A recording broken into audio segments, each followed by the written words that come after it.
Okay. Good evening, everyone. The Suffolk Public Schools work session will now be called to order. At this time, we will have our capital improvement plan for school years 2025 through 2034. Thank you, Mr. Riddick. I'm going to call to the podium our Chief Financial Officer, Ms. Wendy Forsman, and our Director of Facilities and Maintenance, Mr. Terry Napier. We also have Mr. Kevin Wine from the city. It will take some time to go over the 2035 Suffolk Comprehensive Plan. Mr. Riddick had asked for additional information to show growth areas for the city of Suffolk. As attachments that our school board is looking at will be this presentation document, the comprehensive plan, one slide, which is at the end of this presentation document, the capital improvement plan, from recommendations from the staff to take a look at what we did last year, comparing to what we potentially are recommending this year to the board. One of the major changes that will also be discussed will be the movement of Elephants Fork Elementary School further up the CIP due to the mobile units and overcrowding situation. Ms. Forsman, I will turn it over to you.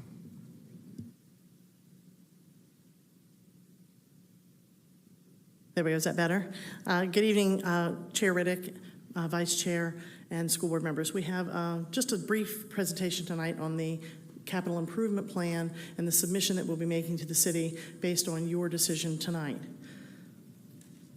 So we're going to talk about the plan, the capital planning and how it works, what the funding sources are, the plan that was adopted last year, recommended changes that we'd like to make to the plan that we're going to submit after you make decisions tonight, and then the facility study and how that all works with us.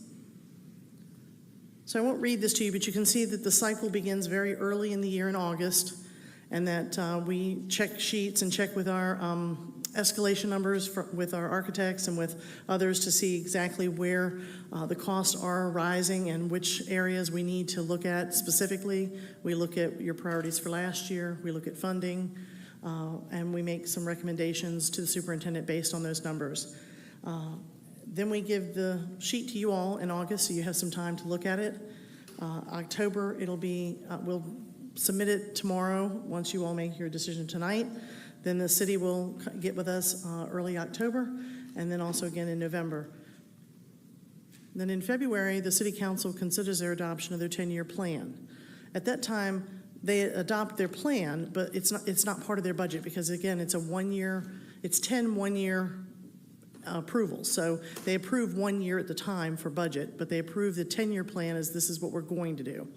So in May, when they adopt their budget, that is when they adopt next year's funding for the plan. So for funding sources, the city can borrow money through municipal bonds. There are cash transfers that can happen from the city into their capital fund. This year, as you know, got a $15 million grant that will help us build John F. Kennedy, the replacement school here. And so we can get grant funding or other funding that way, special financing through the literacy loans to the state, those kinds of things happen. But also, if we have money that we want to put into that plan, we also have the ability to do that. That has happened in years past, not in recent years, but in years past that has happened when there were major projects that we were doing together with the city. Mr. Napier? Do the clicker. So the next two slides will be referring to the chart that you get every year. I believe all of you have a copy of that. First thing you're probably going to notice is there are really no changes on it as far as projects at this point. The one thing that you will notice that has changed, the ongoing HVAC and systems repair funding that we have had for the past few years, that has been transferred out of this plan and transferred towards the Northern Shores addition project. So that money has been taken out, at least for the next, I believe it's the next 4 years. Yeah. And as far as the projects, they are still in the same order at this point as they were last year, with John F. Kennedy Middle School being first. And we're about to start that, by the way. We're very pleased about that. Operations Facility Phase 2 is still at 1A. 2 is the two-story addition at Northern Shores. 3 is the CCAP renovations. 4 is the replacement Forest Glen Middle School. 5 is the replacement Elephants Fork Elementary School. 5A is the replacement John Yates Middle School. 6 The replacement Kilby Shores Elementary School, 6A replacement Nansemond Parkway Elementary School, and then last would be the addition to Nansemond River High School.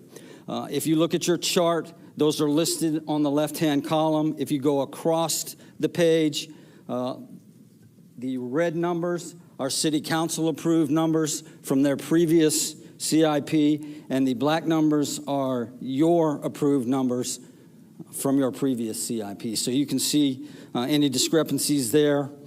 Just because, and this is just a reminder, just because we put it in a certain year or at a certain dollar figure, sometimes the city will look at that and they need to make adjustments for whatever reason, so it may not always match.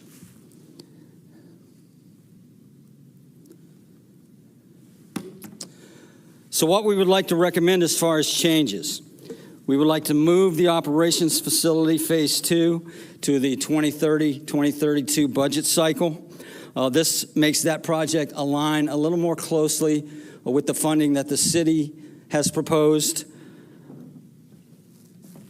I believe that's five, 6 cycles out.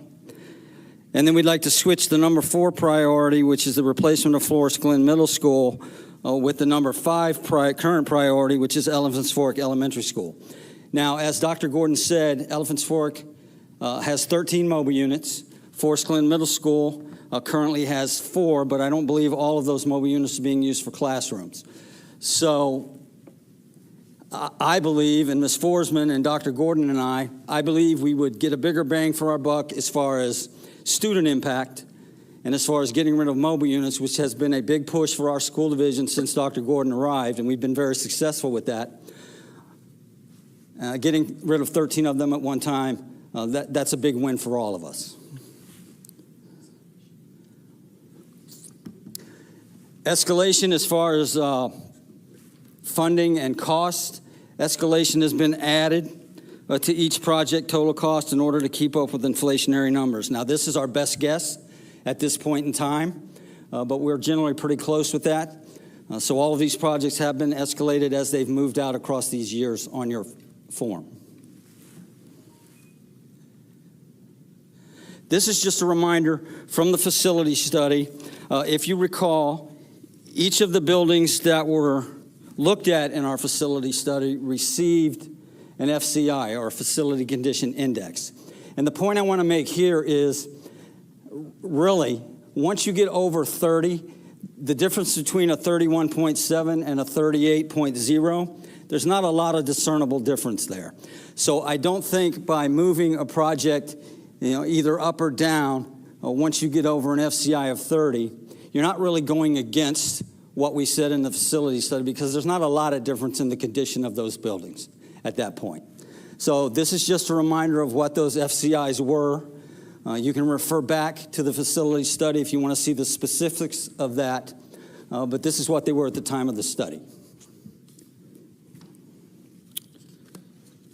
And we have Mr. Kevin Wine, and he's going to discuss the 2035 Suffolk Comprehensive Plan. Mr. Wine.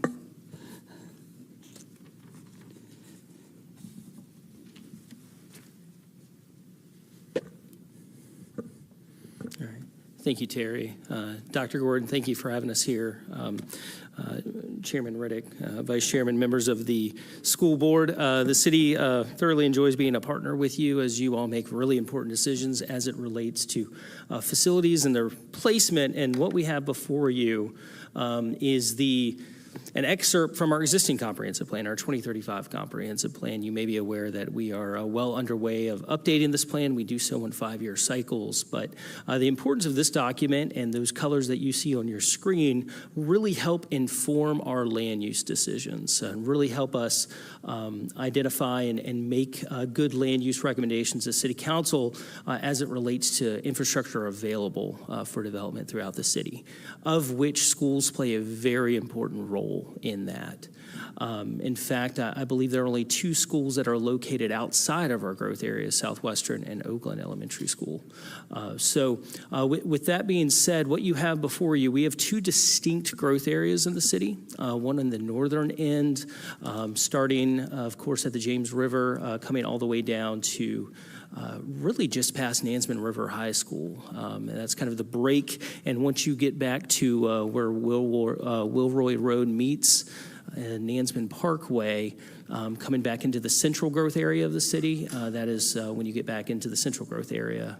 The central growth area is largely surrounded by a lot of agricultural areas. So once you get really kind of outside the bypass area down 460 and Route 58, you're outside of those growth areas.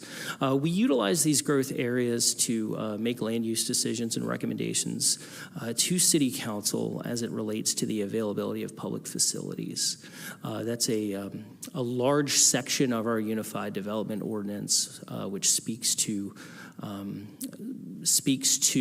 the adequacy of public facilities as it relates to development decisions. And what we've seen really over the last 5 to 6 years is when there is a project within the CIP, developers will leverage that to advance capacity to those facilities. Our Unified Development Ordinance states that in order for me as the Director of Planning and Community Development to make a positive recommendation as it relates to adequate public facilities, there has to be a project in the CIP that would work towards advancing capacity. So we've really seen a trend over the last several years of some development along the Godwin Boulevard corridor as it relates to the replacement school for Elephants Fork Elementary. We have seen some development along the Turlington Road corridor as it relates to the Forest Glen replacement school and Kilby Shores as well. So we really utilize this to make informed decisions and recommendations to City Council as it relates, and the CIP plays a very significant role in that. Really, that is all I wanted to share with you this evening. I can stand by with others for questions.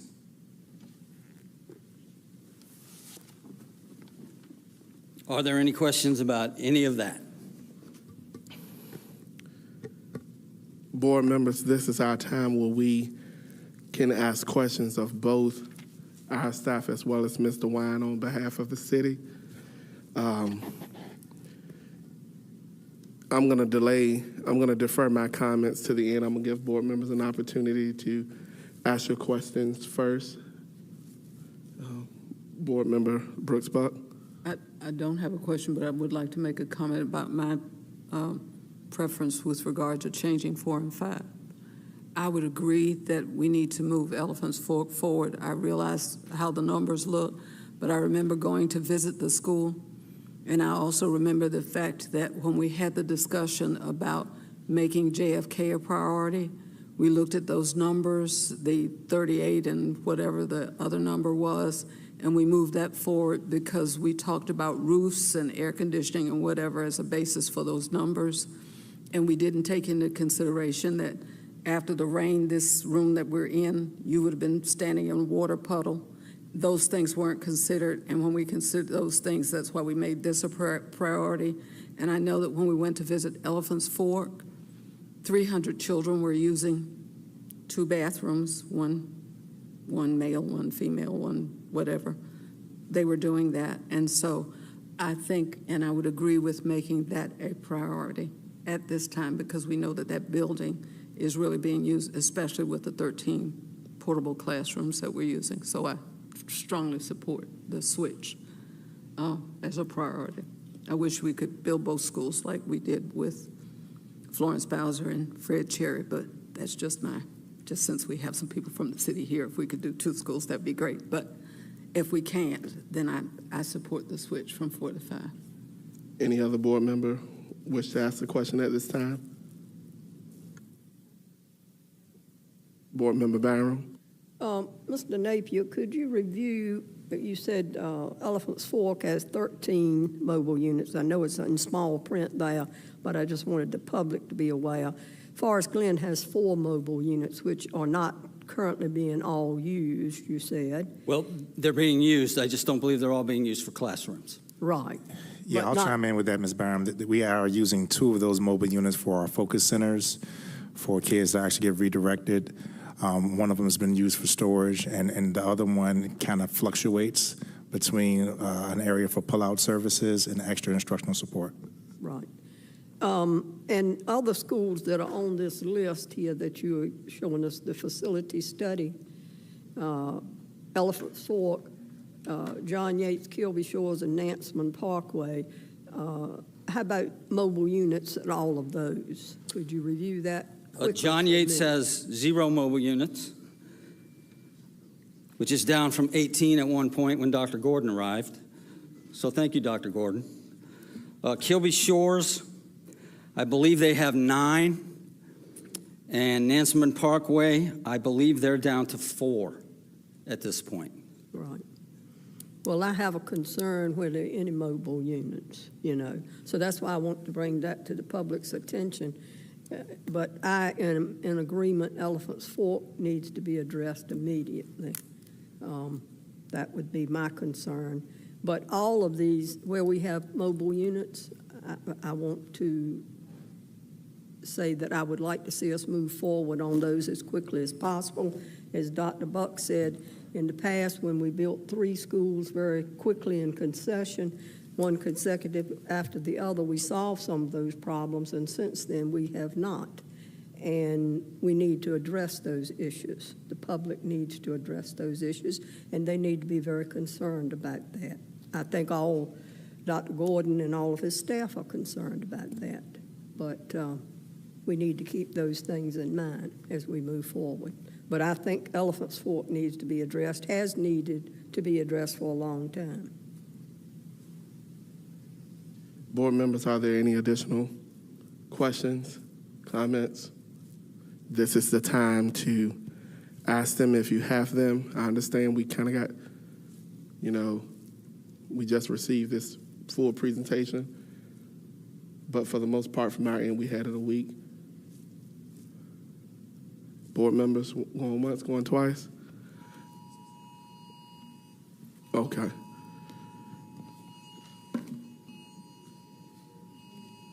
All right. Storm surge warning. All right. So in the event that we have to go on, I think it's a code yellow, we'll follow the directions of our superintendent and his staff at that time. But you have something to say? Okay, go ahead. Thank you, Mr. Riddick. So a couple of things, I think that was probably timed on purpose. A couple of things to take a look at. When the board originally put the capital improvement plan in order, we had John F. Kennedy for Central, Northern Shores with the architectural engineering that's out on the streets now. Proposals will be coming back in for Northern. And then that was part of the reason why we originally had Forest Glen Middle School to take care of the southern end. However, we've done lots of renovations at Lakeland High School as we wanted to make sure that we were spreading out our capital improvement projects over all 3 areas of our city. Every year we do our Take Your Legislator to School month, and we ask for our local legislators as well as our state legislators to come in and tour our schools. This is the tour that Dr. Brooks-Buck was referring to when it was shared by Ms. Bilby about the needs in the bathroom at Elephants Fork Elementary School. On the facility study that Mr. Napier was referring to, the higher the number means it was the higher need to replace the individual school based on necessary improvements, safety, sidewalks, parking lots, you name it. The primary reasons I've stated in the past that we had John F. Kennedy that was moved up was because of the actual cost that it was occurring to fix the flooding, the sinkholes that were showing up there, and other overall facility construction that was actually taking us so much more money to maintain that building than the others. And the conversations that I've had with the city manager, we also must consider that if Elephants Fork Elementary School is chosen to be moved up, and whenever that project does occur, there potentially may be an additional cost if that school cannot stay on that same site.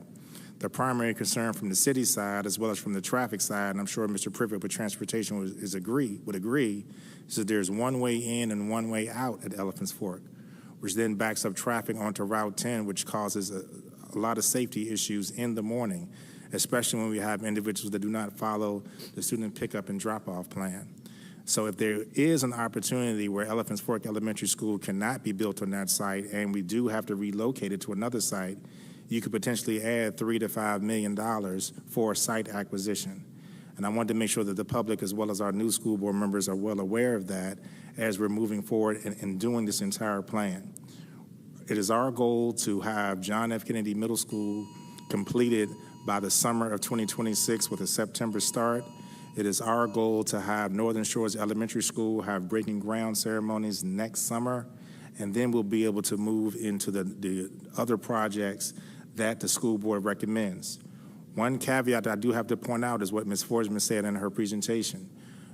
When the school board makes their recommendations to the city still has the final say on when these projects will occur. And there's limitations based on the $30 million threshold. There's limitations based on the amount of cash that will have to be added to projects. So this is really why Ms. Forsman said this is actually a one-year CIP that can be altered each year. And it's always our concern for projects that are actually taking place in years 6 through 10 because they could end up being pushed further down the road. So I wanted to make sure that our school board, as well as our school community, understands these different variables that go into the development of a capital improvement plan. Thank you, Mr. Riddick. Thank you, Dr. Gordon. I'm going to, board members, before we go forward, do anyone have any questions? Okay.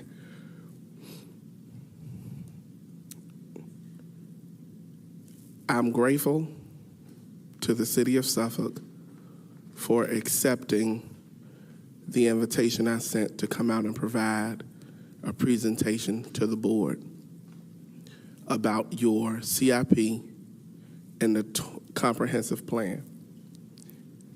Going forward, I want to go on record of asking that we increase the frequency, and I've said this time and time again, and I'm kind of tired of having to keep saying the same thing, but that we increase the frequency of our joint meetings. Our city is growing whether we like it or not.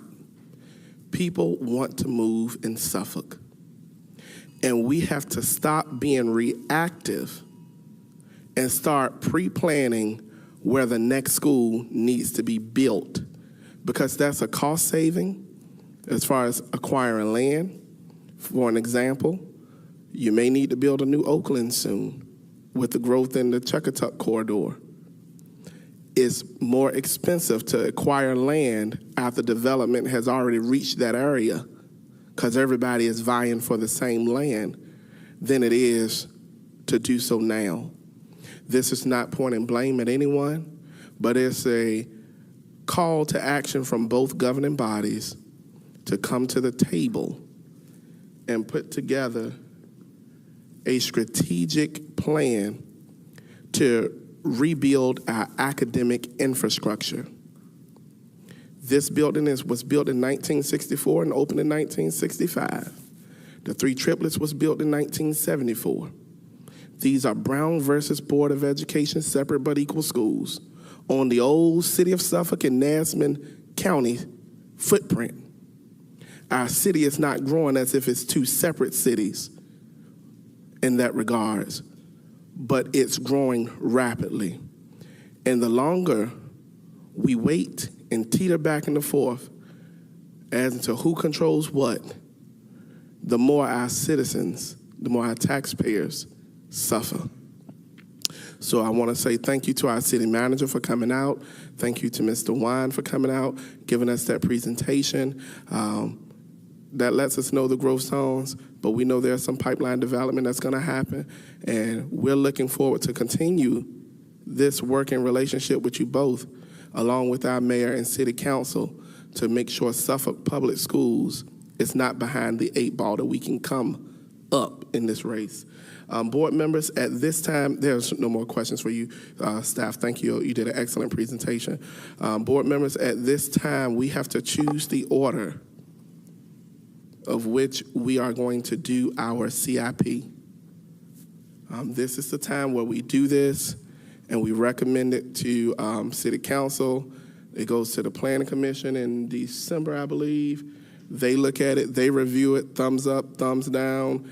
It goes to City Council around about, February? So this is what we need to focus on right now. this is our pressing need. Does everyone have the facility CIP form? No. This right here, this is it. Okay. So It's on our Chromebook. it's, I don't have it. It should, let me check for a moment, see if it's up here. It is an attachment on our school board website, not website, but our school board database, which is also available to the public as well. It mirrors exactly what we saw in the presentation. So, yeah, but we don't have, they can type into it. You can type into this. All right, so what we're gonna do, we're gonna go on recess for 10 minutes while we get provided the capital improvement forms.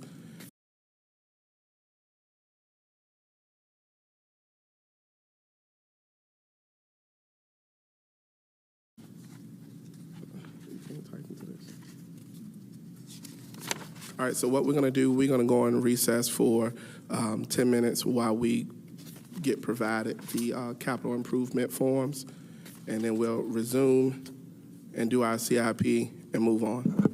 All right.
Thank you for everybody for checking in today. Thank you for helping us. We have been really very busy the last couple of days. Let me start with today. Today, I've written the Attorney General of Virginia, Jason Miyares, with a letter explaining that we are concerned about people who are praying at a school board meeting in Suffolk.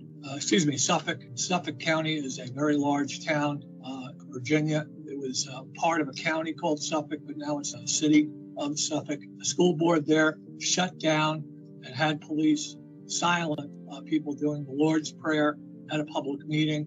Their next meeting is this Thursday, 5:30, about 5:30, 6 o'clock, where they'll have public comment again. Our prayer warriors will return. Fox Television, major conservative media, will be there. We'll be monitoring it up, of course. We have backed up the prayer warriors with this letter to the Attorney General of Virginia. We've released it to all the news outlets on Twitter, Facebook, all the social media. I'm doing that here so people understand this is a legal issue, but it's not too complicated. The U.S. Constitution, the Supreme Court has upheld the right to pray in public by private citizens. This is not a debate. This is a decision by the Supreme Court. I cite that Supreme Court ruling, which just happened. And of course, Public Advocate was involved in that with our amicus brief in support of the gentleman who was the cause of this case all the way up to the Supreme Court.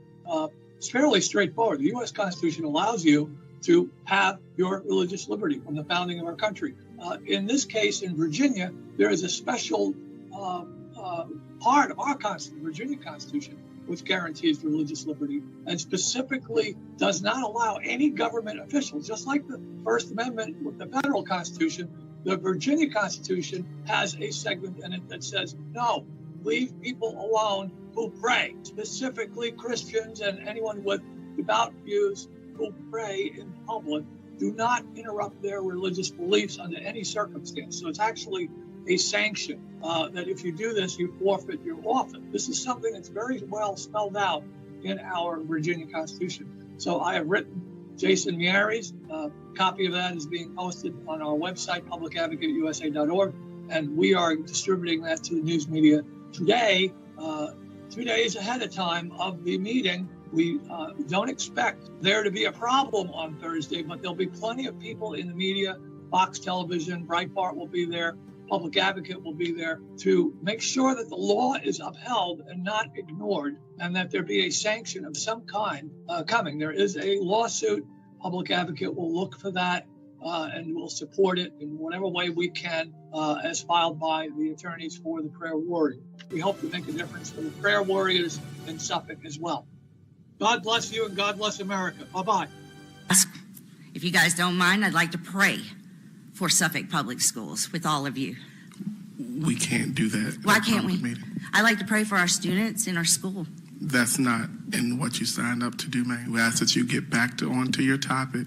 No one. That is my topic, sir. Well, then it's not permitted at this time. To pray for our schools is not permitted. That's correct. Do want to clarify. I don't object to prayer, but this is not the place per the law. Our Father, who art in heaven, hallowed be thy name. At this time, we're going to go to recess. Ask the officers to remove them. Officers, during recess, can you clear the room? Good evening, everyone. We are going to resume back from our brief recess. Board members, before you have a copy of the Suffolk Public Schools Capital Improvement Plan for fiscal years 2025 through 2034. I'm going to take this moment to exercise a point of privilege to explain it to everyone, so that way we're all on the same sheet music. This is our ranking system of what projects we want to be done first. So if me as a board member would say, hey, I want Nassau River addition to be done first, I will put that as number 1. And you would go all the way down, ranking them from 1 to 10, 1 being the one with immediate need, the one you want to start immediately, far as next year if we can, okay? You will put that in the gray box, which is column 3, and it says it is headed, that column is headed by 2025, 2034 changes number. So you will put that in that graded box. After which, the clerk would read off the project name, and we will tally, and then we will give the total in ranking order. Yes. I just have one question. Since 1 and 2 have already been started, should they be deleted from the ranking? It's a great question, Dr. Buck, because those 2 projects are already underway. So you could automatically put them in 1 and 2. Right. And then actually start your rankings with 3. Yeah.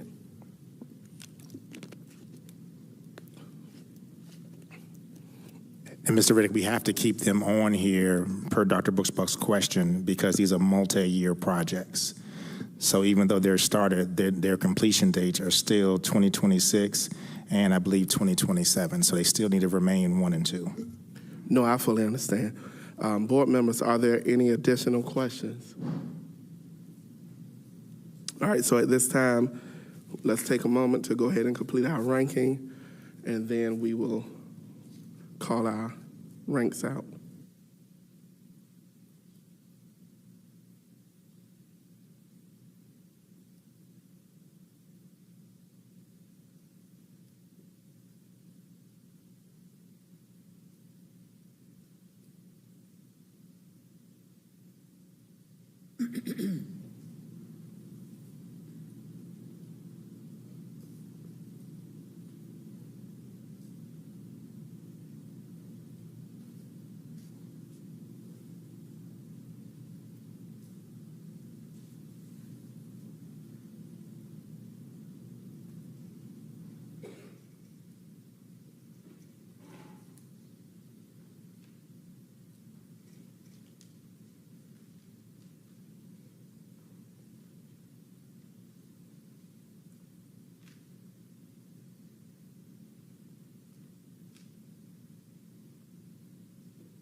We give them to the clerk when we finish.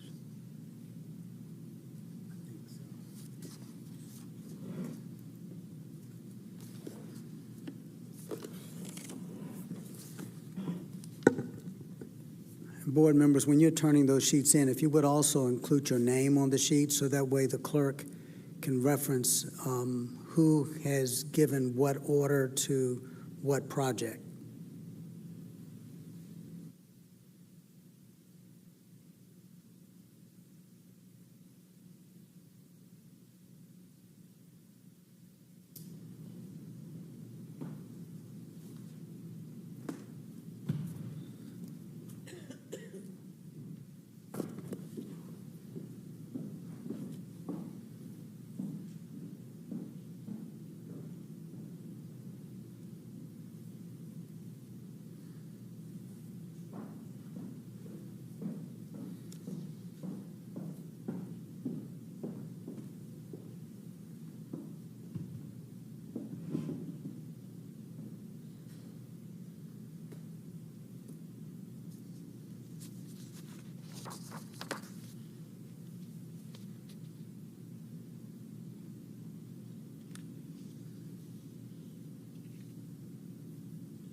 It has.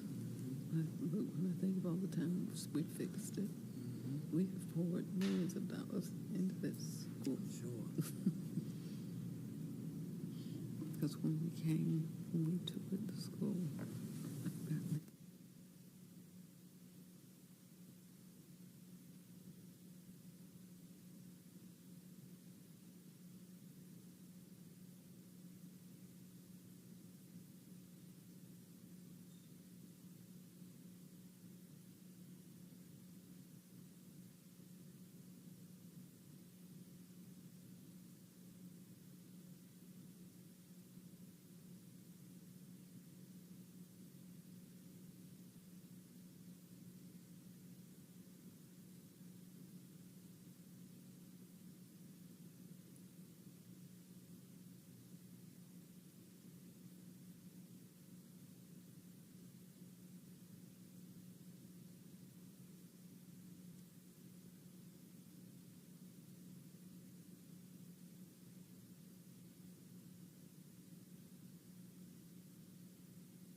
board members, you have 1 minute remaining. If you need more time, say so. All right, nobody spoke up, so 1 minute remaining still stands.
Okay.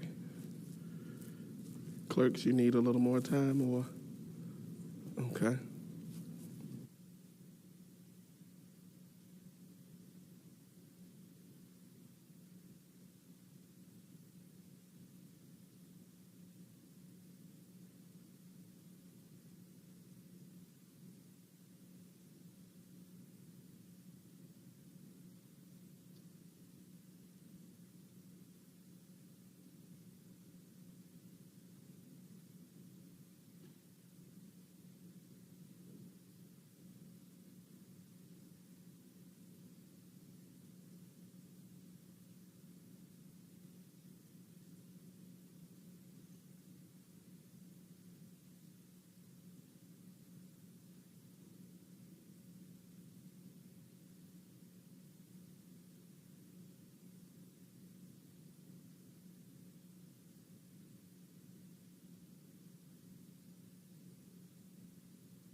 Or Mr. Littlefield?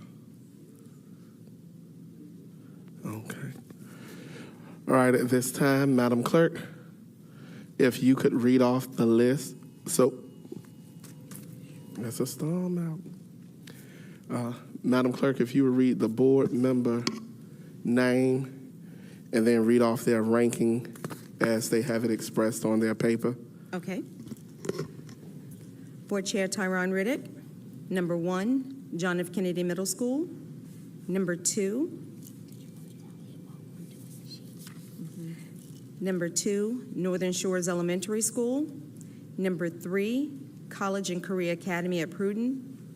Number 4, Elephants Fork Elementary School. 5, Kilby Shores Elementary School. 6, Nansemond Parkway Elementary. 7, Nansemond River High School. 8, Forest Glen Middle School. 9, John Yates Middle School. 10, Operations Facility.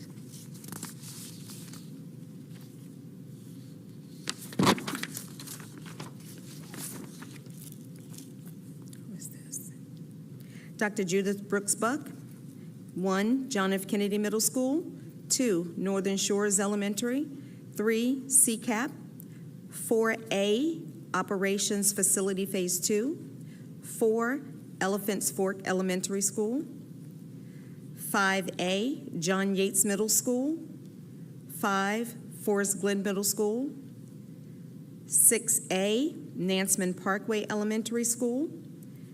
6, Kilby Shores Elementary School. 7, Nansemond River High School.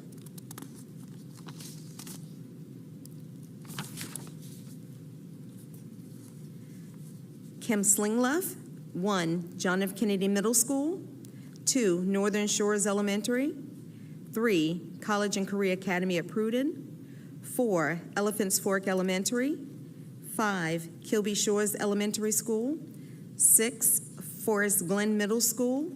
7, John Yates Middle School. 8, Nansemond Parkway Elementary School.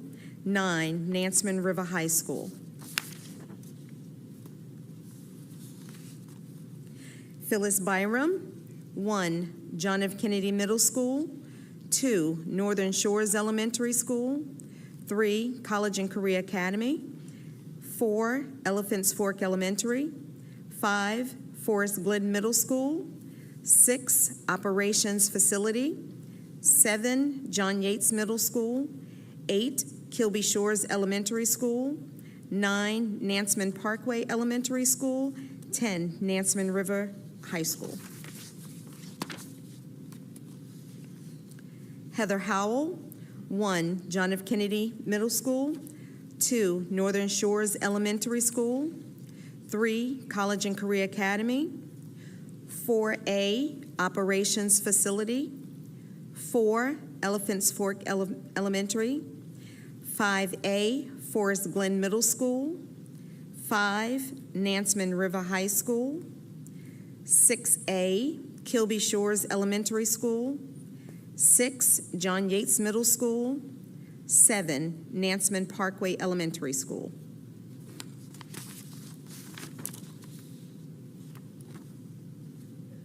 Karen Jenkins. 1, John F. Kennedy Middle School. 2, Northern Shores Elementary School. 3, Elephants Fork Elementary School. 4, John Yates Middle School. 5, College and Career Academy at Pruden. 5, Forest Glen Middle School. 5, Nansemond Parkway Elementary School. 6, Kilby Shores Elementary School. 7,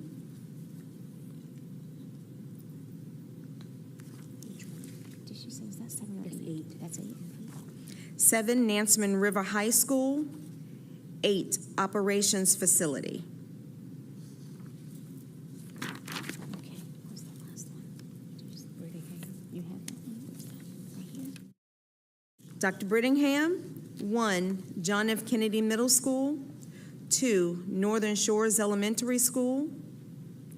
3, Elephants Fork Elementary School.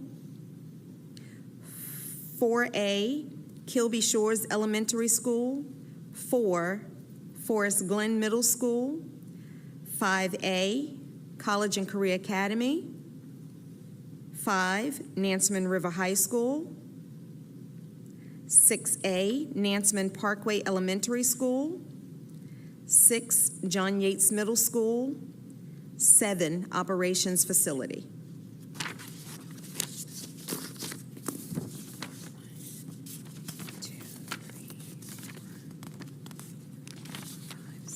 That's all 7 board members.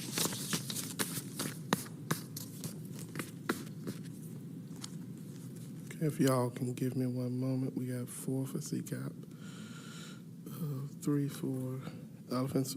No, I have 2 for Elephants Fork being third.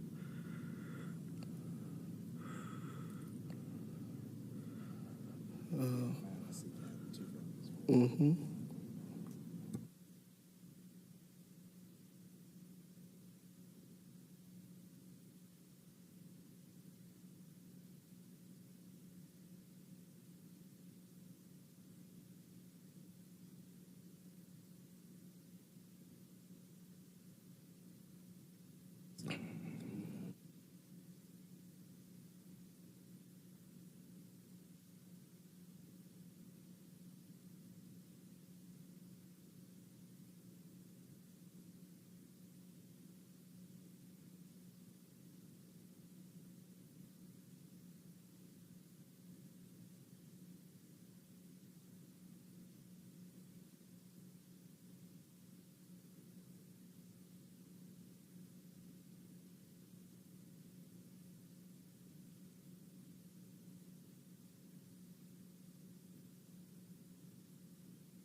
Good evening, everyone.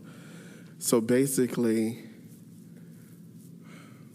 because there are some board members who desire to have 2 projects going on in 1 year, and that's not abnormal, and it's nothing wrong with it. I believe that would be ideal. It kind of thrown our sequence off a little, but what we did was we took the highest ranking of that line to determine the numbers. And board members, you will have a choice to say yes to that or no. So this is not a dictatorship, but this here, where we are now, is your platform to voice your concerns right here tonight. Number 1 is JFK. Number 2, Northern Shores Elementary School. Number 3 is CCAP.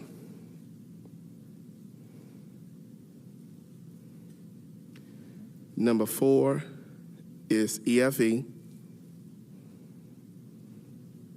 Number 5, and this is because it has 2 who voted. When you split 4A, 4B, it kind of makes it murky. So when you take that B, you compare that with the ones for number 5. It is Kilby Shores Elementary School. That's what you got? Okay. Number 6, it is a tie between Forest Glen Middle School and Nasman Parkway Elementary School. Number 7 is Nasman River. Number 8 is Nasman Parkway.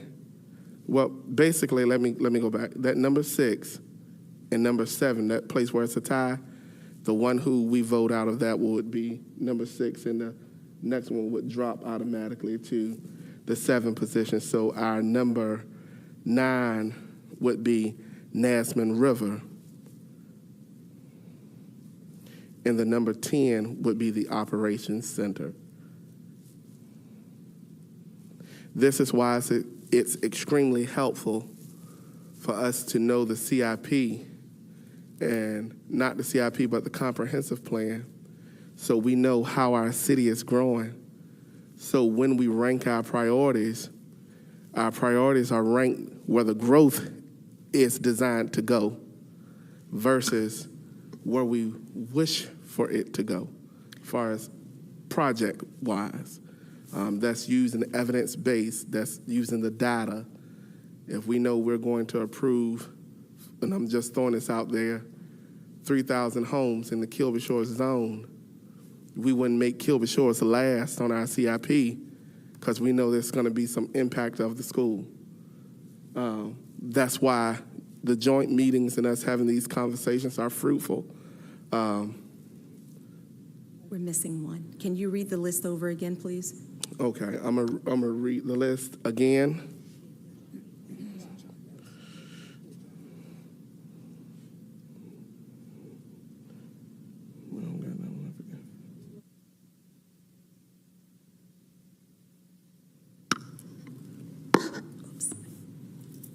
Number 1, John F. Kennedy. Number 2, Northern Shores Elementary. Number 3, CCAP. Number 4, Elephants Fork Elementary School. Number 5, Kilby Shores Elementary School. Number 6, the tie between Forest Glen Middle School and Nasman Parkway Elementary School, which one of those will drop down to number 7. Number 8, Nasman River High School. Number 9, Nasman Park, no, we have that's up there. Number 9, would that have been John Yates? And 10, Operations. That's correct. Okay. Board members, this is our opportunity where we can weigh in, and I just want to be transparent with you.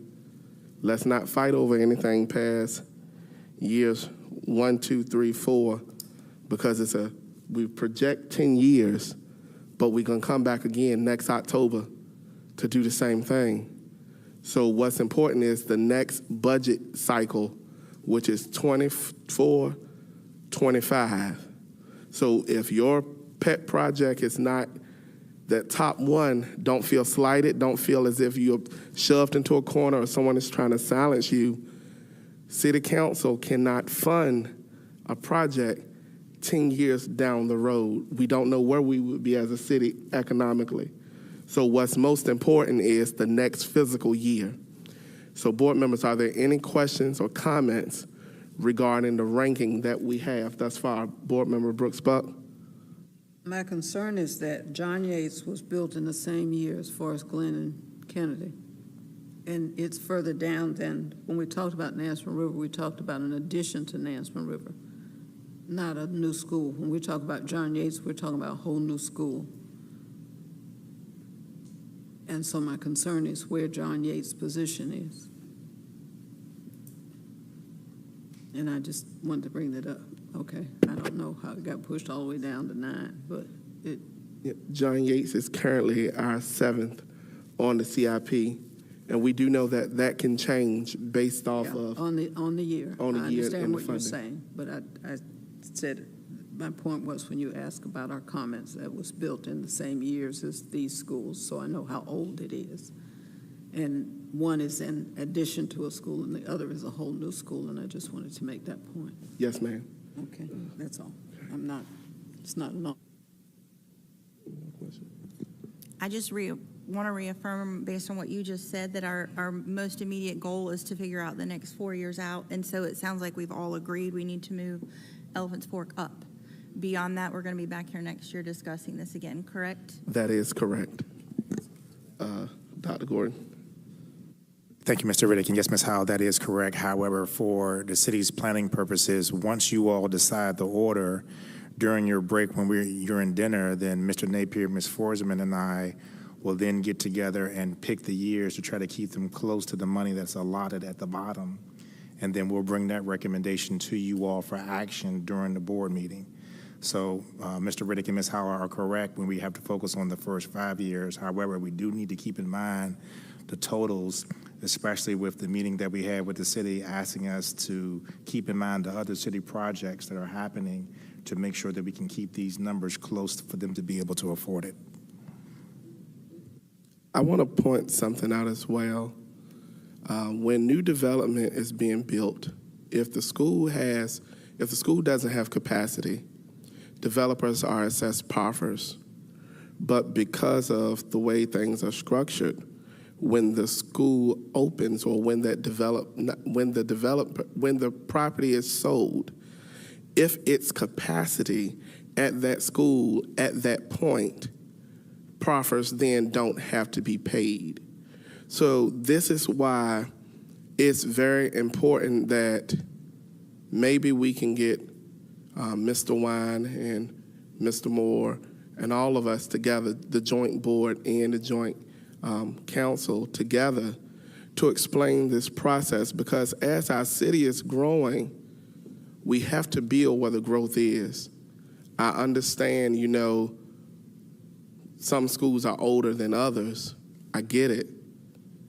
The issue is we're crowding our corridor. Northern end of Suffolk is busting at the seams. So the development has to go in another borough of the city.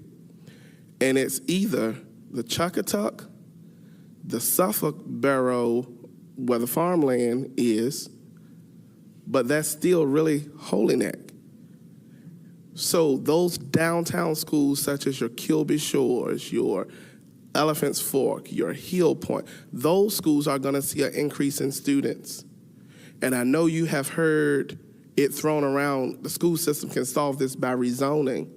That sounds good when you're saying it, but the reality is you're just shifting lemons, because one school that may have not been at capacity is now at capacity.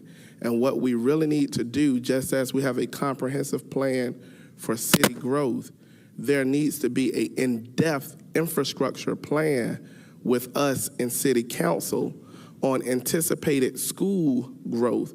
We are a vital piece to our city's growth. We impact whether developers come or whether companies come. And we have to get ahead of this now and stop being reactive.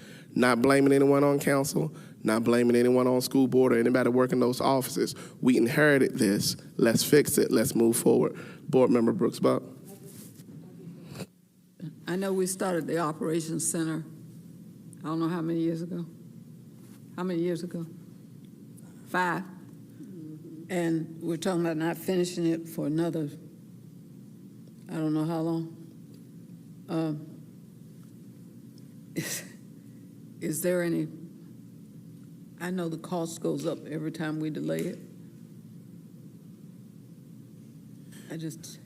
Part of the reason why Mr. Napier and Ms. Forsman, and that's a legitimate question, Dr. Brooks Buck, posed the potential move of the Operations Center is we're working with the city for the Freeney Avenue location to potentially move Mr. Napier's team out of there pretty soon. And the city has finalized a location.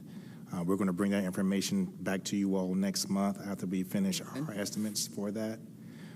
So there's a potential that that Operations Center being moved out won't have as great of an impact as it did, say, for last year, for example. Okay. I just wondered. Board members, we have a task before us. There's a tie on the table for number 6 and 7 slot. And although this is not our immediate point on our CIP, we still have to submit ranking. We have to choose between Forest Glen and Nasman Parkway.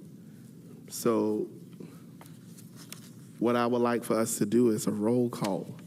It's not a vote. You just state what your decision would be. Ms. Gardner would write it down, and then we would vote on the final CIP. The one that has the majority will automatically become number 6, and the one that doesn't have the majority will automatically become number 7. Madam Clerk, if you would call the board members by name, your only options are the 2 that are as a tie, and that's Forest Glen and Nasman Parkway. Board Chair Slingloff Forest Glen. as number 6.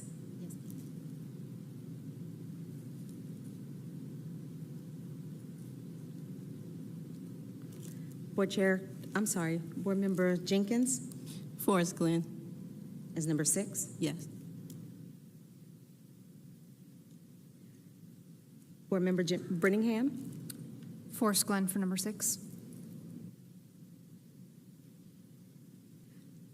Vice Chair Howell, Forest Glen.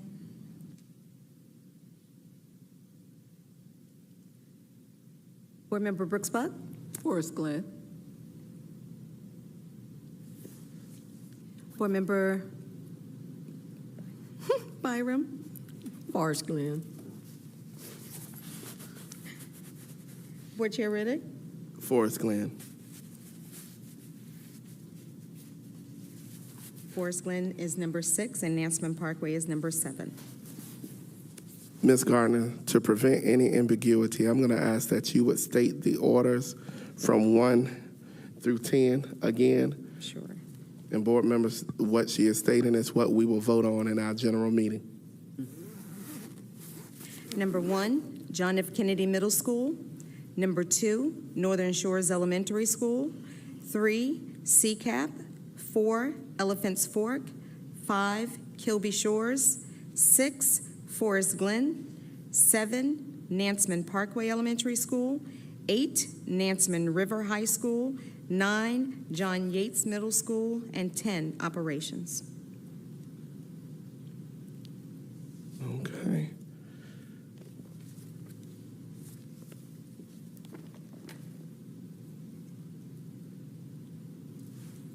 I believe that's all for our work session. Let me check my agenda. All right. Well, we can go ahead and recess into, hold on, let me go back. We're going to recess until 7 o'clock.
We good?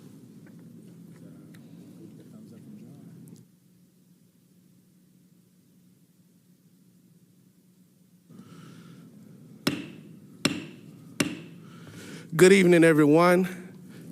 The Suffolk City School Board meeting for September 21st, 2023 will now be called to order. At this time, we ask everyone to please join me in the Pledge of Allegiance. Immediately following the Pledge of Allegiance, you may sit, and we will have our mission and SPS statement read by Board Member Vice Chair Howe. I pledge allegiance to the flag of the United States of America and to the republic for which it stands, one nation, under God, indivisible, with liberty and justice for all.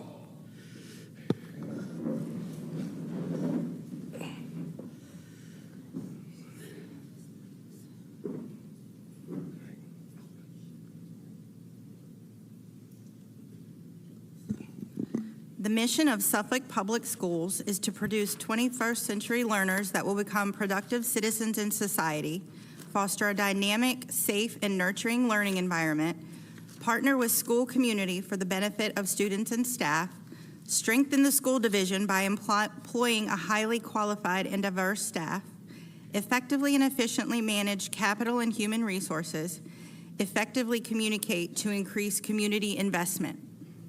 Thank you, Vice Chair Howe. The next item on the agenda is the approval of our agenda. Is there a motion to approve? So moved. Is there a second? Second. All right. Madam Clerk? Board members, please vote. Board Member Brittingham? Yes. Board Member Brooks-Buck? Yes. Board Member Byram? Yes. Board Member Jenkins? Yes. Board Member Slinglove? Yes. Vice Chair Howell? Yes. Board Chair Riddick? Yes. Motion passed. The next item on our agenda is our public speakers on agenda topic. And pursuant to our policy, because there are a great number of persons who have signed up to speak, we are going to have to reduce the amount of minutes that you have from 5 minutes. And now that there's another speaker who has already registered to sign, but there was a technical error in us receiving his application to speak, we're going to have to reduce it down to 3 minutes to stay within compliance of our board policy. Okay, Madam Clerk? It is the intent of the school board to ensure that the affairs of the board be conducted in an open and orderly manner, that all persons desiring to address the board are afforded an opportunity to do so in the order in which they sign up to speak, that persons in attendance may observe and hear the proceedings of the board without distraction, and that the members of the board and board employees are able to transact the business of the board with minimal disruption. Any persons addressing the board shall, 1, confine their comments to matters germane to the business of the school board of the city of Suffolk. 2, refrain from words or statements which, from their usual construction and common acceptance, are construed as insults and tend to incite violence or breach of the peace. 3, refrain from obscenity, vulgarity, or other breach of respect. 4, comply with the time limit for public comment as set by the board, which can be up to 5 minutes, unless the board, through the exercise of its discretion, decides to allow less than 5 minutes for public comment. 5, refrain from cumulative or repetitive remarks. And 6, refrain from making any comment regarding any pending student discipline or employee grievance matter. The appropriate form for such matters is the applicable administrative hearing provided by state law or, where appropriate, court proceeding.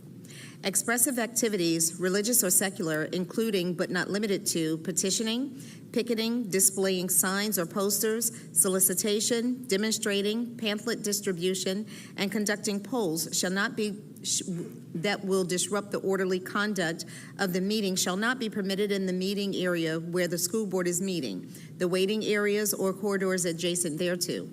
The public comment period is specifically reserved for the public to voice their concerns regarding policies, practices, and programs of Suffolk Public Schools or of the Suffolk City School Board. Persons addressing the board may deliver to the board or its clerk written materials including reports, statements, exhibits, letters, or signed petitions, and may also make use of any chart or graph during their verbal presentation. The school board welcomes comments from the public as appropriate. Board members will listen to public comment but will not comment, deliberate, or take action on them. The school board chair may direct the superintendent to investigate items and report back to the school board at a subsequent time. The chair or other presiding officer shall preserve decorum and shall decide all questions of public order subject to appeal to the board. At the request of the chair, a city police officer shall act as sergeant-at-arms at tonight's board meeting.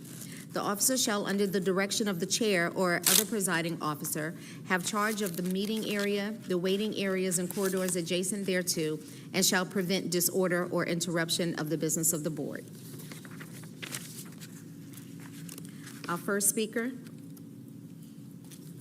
Mr. Travis McKinney. Point of order.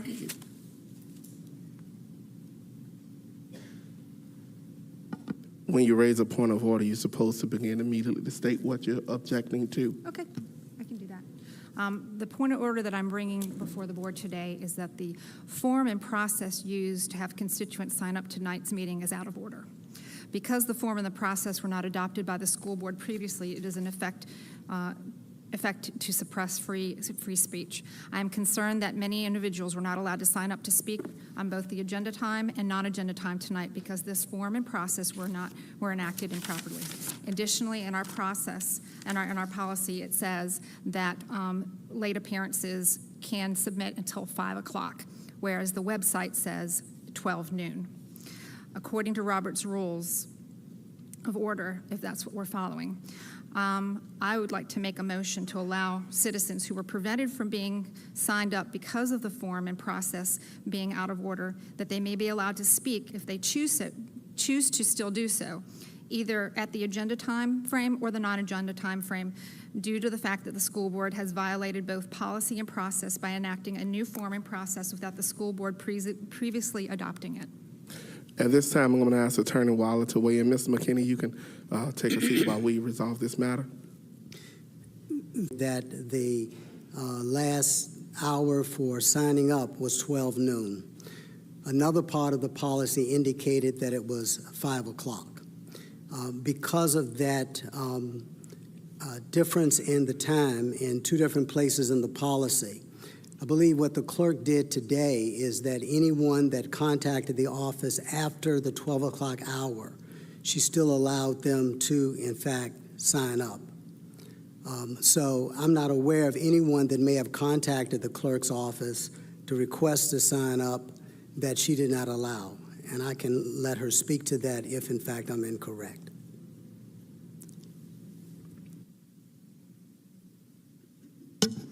All of the information that I received today, everyone signed up. There were no persons that contacted me, not unless it happened after I left the office, headed here for the meeting, which I left, what time was that?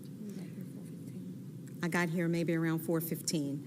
I can check my emails to see if there's any additional information in there, but I signed up everyone that I got the information for. Attorney Waller, we're going to ask that you also clarify the form, and if you could expound upon if there's a difference between agenda speakers, because it's easy to lump them together, agenda speakers and non-agenda speakers in the requirements. The agenda speakers, they have one time in which they have to sign up or notify the clerk of their desire to speak before the school board. And then the non-agenda speakers, they have another time by which they need to notify the clerk. The early and the late speakers, the earliest speakers are those that are able to speak on agenda topics. The late speakers can speak on non-agenda topics. The difference in the time for notifying the clerk applied to the late agenda topic speakers. The non-agenda topic speakers, those that would speak at the late hour. And so that's where the error occurred. It did not occur with regard to those that would speak for early appearance. It only pertained to those that would sign up to speak for the late appearance. Okay, so could you also speak to the fact of the form? As chair of the school board, the chair is responsible for the order of the school board meetings. In light of his authority as chair, the form was prepared to allow people an opportunity to complete a form that provides their name and their address. And let me also just say that even before the form was put in place, all those that were coming to speak before the school board were always asked to provide their name and their address. So that is nothing that is new. They were also asked when they signed up to provide their topic. So that is nothing new with regard to the form. The only thing that is new is the fact they have to give a brief description as to what they plan to talk about. And that is so that the chair will be able to know whether or not they're on topic or not. And so it's a way to help the chair continue to conduct the meeting in an orderly fashion. Thank you, Attorney Waller. Madam Clerk. Our first speaker is Travis McKinney regarding Virginia Freedom of Information Act, Chapter 37, Code of Virginia. Point of order again. You didn't address the point of order correctly. You stated your point of order. You were given answers. They may not be to your liking. You made a motion of which no one seconded. Your motion has died. The issues have been addressed. Is there an item that you asked for in your initial point of order that has not been addressed? Yes, the fact that there are people that tried to sign up in this process and were not able to sign up. So my motion is still the same, which we haven't even dealt with because you had the attorney explain things. So my motion is still the same. And I second her motion. Well, maybe we vote. So let's vote. That's the way we can solve it. Madam Clerk, is there any discussion? And I'm going to ask you to repeat your motion for the record. Sure. Please, Madam Clerk, be ready to jot this down. And then if there's discussion, the board will commence with discussion, then we can vote. Okay. So I make a motion to allow any citizen who was prevented from being signed up. Sure. I make a motion to allow any citizen who was prevented from being signed up because of the form and the process being out of order, that they may be allowed to speak if they so choose to still speak at either the agenda time or the non-agenda time due to the fact that the school board has violated its policy and process by enacting a new form and process without the school board previously adopting it. That was the motion made by Board Member Brittingham and second by Board Member Slingloff. At this time, board members, this is our opportunity to have discussion. We ask that we all be agreeable, yet disagreeable. Let's be respectful, all right? Any board members who would like to respond? Vice Chair Howe. Can I just say, to give some clarity to the issue with the form, is that not everyone has a printer at home, and it's a read-only document right now. So it's not accessible to everyone. So my suggestion would be to give grace tonight, and then for October, either convert the document to a working document that can be done online or figure something else out, because people are having to print it, fill it out, scan it, and find a way to send it back. It's not, It's a fillable document. Is that what you're saying? okay, the constituents that reached out to me said that they were unable to do it online and didn't have access to a printer until they got to work, which is why they were delayed in getting it back.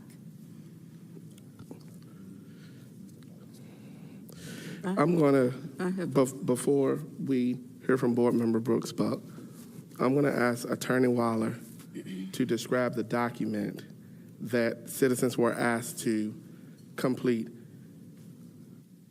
and also speak to the authority that the chair not me, but the position has in regards of such document and making sure one is in place?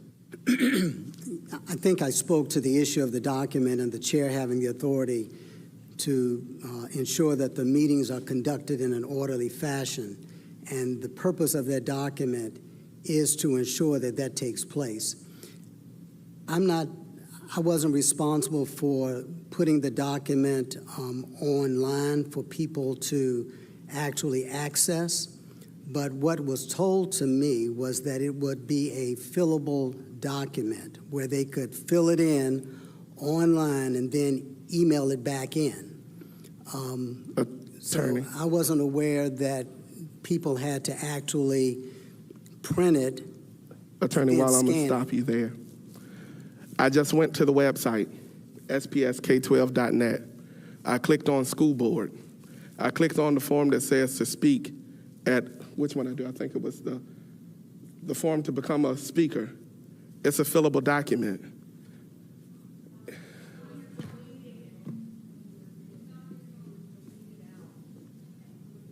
Okay, point of order. You can't yell from the floor. We're going to have respect and protocol. We're not recognizing hands. It's not a town hall at the moment. Madam, any other discussion? Board member? Yes, I would just like to say I pulled this document up from the website today on my Apple computer. It did not come as a fillable document. I attempted both of the links that are on here, so I went and printed 10 copies in case anyone came before 5 and needed one to fill out. So I don't know if it's compatible with all devices, but it was not compatible with my Apple device today. I just have a question. Did the people who couldn't fill it out contact the clerk? Because that's who, and if they did, do you have an email from the people who want to speak? After 4:15, between 4:15 and 5? There is one that's in my email after 4 o'clock. Once I left to come here, I've already listed her name down. And I had communication with her back and forth for the past couple of days. So there was only one person who called me and said that she could not download the form. However, it was probably within the next hour that I received her form.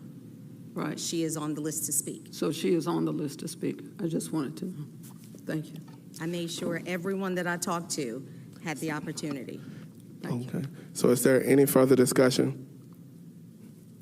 There being, Madam Clerk, could you restate the motion, and then we'll vote from there? I'm sorry, I didn't get all of it.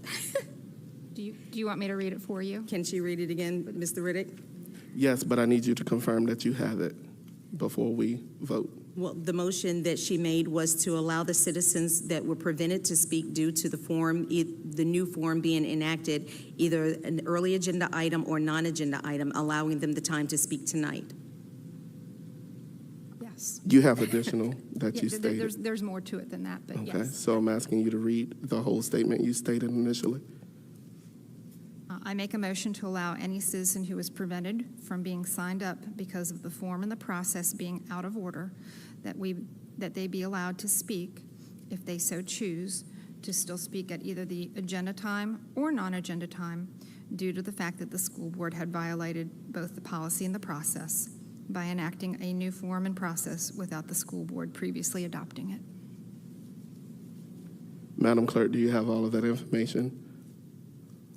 No, not yet. I don't write that fast. I'm sorry. If you have it Do you have it typed, written? I do. just give it to her Yep. so she can copy it from that. Okay.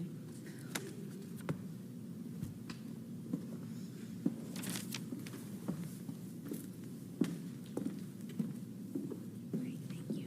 Where is it? It's right here. Okay, right here. Thank you. Okay. So her motion is to allow any citizens, is that what you wanted me to do, reread? Yes. Okay, who was prevented from being signed up because of the form and process being out of order, that they be allowed to speak if they choose to do so, if they so choose to still speak at either the agenda time frame or non-agenda time frame due to the fact that the school board had violated both its policy and process by enacting a new form and process without the school board previously adopting. All right. Madam Clerk, if you could roll call vote. Board Member Brittingham? Yes. Board Member Brooks-Buck? No. Board Member Byram? No. Board Member Jenkins? No. Board Member Slinglove? Yes. Vice Chair Howell? Yes. Board Chair Riddick? No. Motion failed.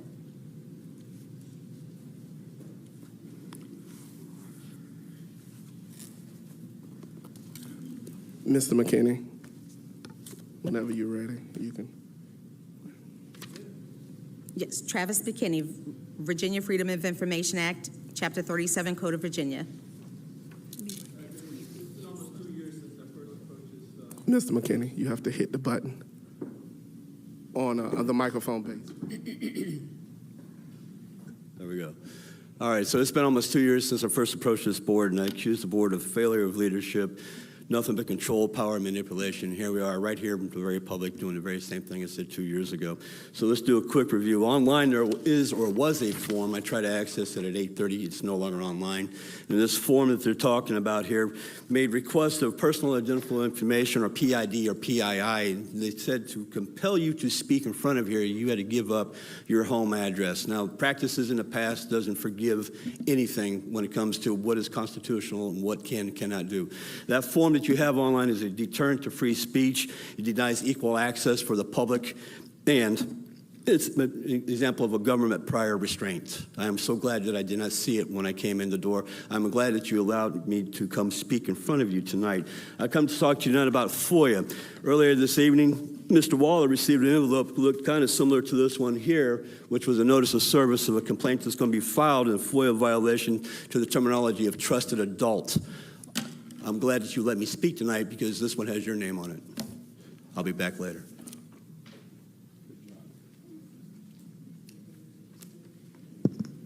Next speaker, Anita Fisher, access of single bathrooms.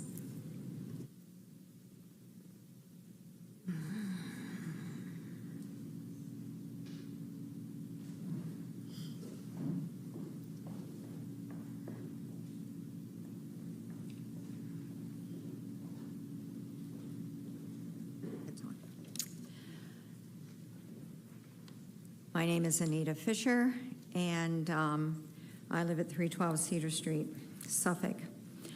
Because of the time screen, I'm not going to read everything that I had on here. But I would like to read Dr. John B. Gordon III transgender policy recommendation, the red letters that was on the policy. I was going to read it in whole, but now I'm going to only read the part that I need. It says, students should be allowed to use a facility that corresponds to their gender identity. While some transgender students would want their access, others may want alternative that affords more privacy. Taking into account existing school facilities, administrators should take steps or designate gender-inclusive or single-use restrooms. When schools have available gender-inclusive or single-user bathrooms, these bathrooms should be accessible to all students without special code or keys. Access to facilities such as restrooms that corresponds to the student's gender identity will be available to all students. Upon requests, single users or gender-inclusive facilities or other reasonable alternatives will be made available to any student who seeks publicity. I'm really focusing just on the teachers, and I'm going to focus on the teachers at Lakeland High School. I worked at Lakeland High School for 20 years, and I think it makes me an expert about knowing how little time the teachers have to use the restroom.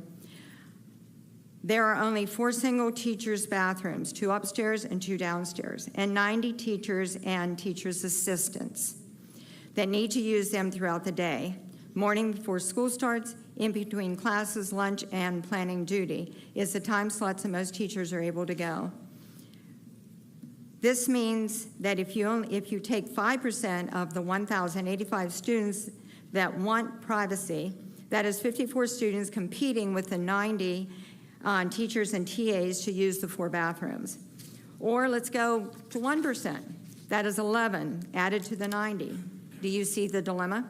Teachers most of the time must wait for the teacher's bathroom between classes because teachers are using them. Now add the students who want privacy. Teachers must go back to their class before the bell rings. Let's talk about lunch. Teachers only have 25 minutes to have students leave the room, buy their lunch or get their lunch out, eat, and go to the bathroom.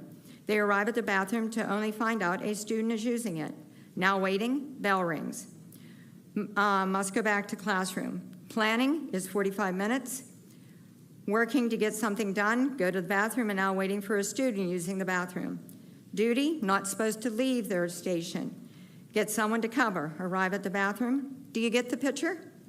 I think teachers should be considered if this policy is voted on.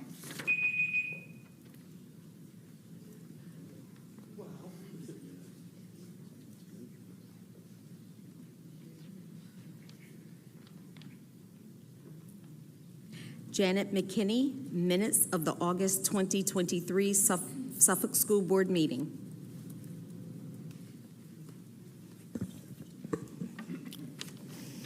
My comments are intended to correct the minutes from August. It's all about misinformation. So let's talk about misinformation. Words get thrown around a lot. In 2018, misinformation was the word of the year for dictionary.com. Nature Medicine produced an article, or wrote an article, published an article in March of 2022 about misinformation. Inigo Montoya would say, you keep using that word. I don't think it means what you think it means. Facts are available to us all. It's our due diligence to make sure that we're using facts and not opinion. Mr. Riddick, last month you took umbrage with the allegation that you had silenced 20,000 votes. You said, I quote, combined, there were 6,630 people to vote for the board members of whose evaluations were removed. That's the Holy Neck and Chuckatuck boroughs. According to the Suffolk Registrar, there's 11,244 registered voters in Chuckatuck and 11,047 registered voters in Holy Neck, for a total of 23,291.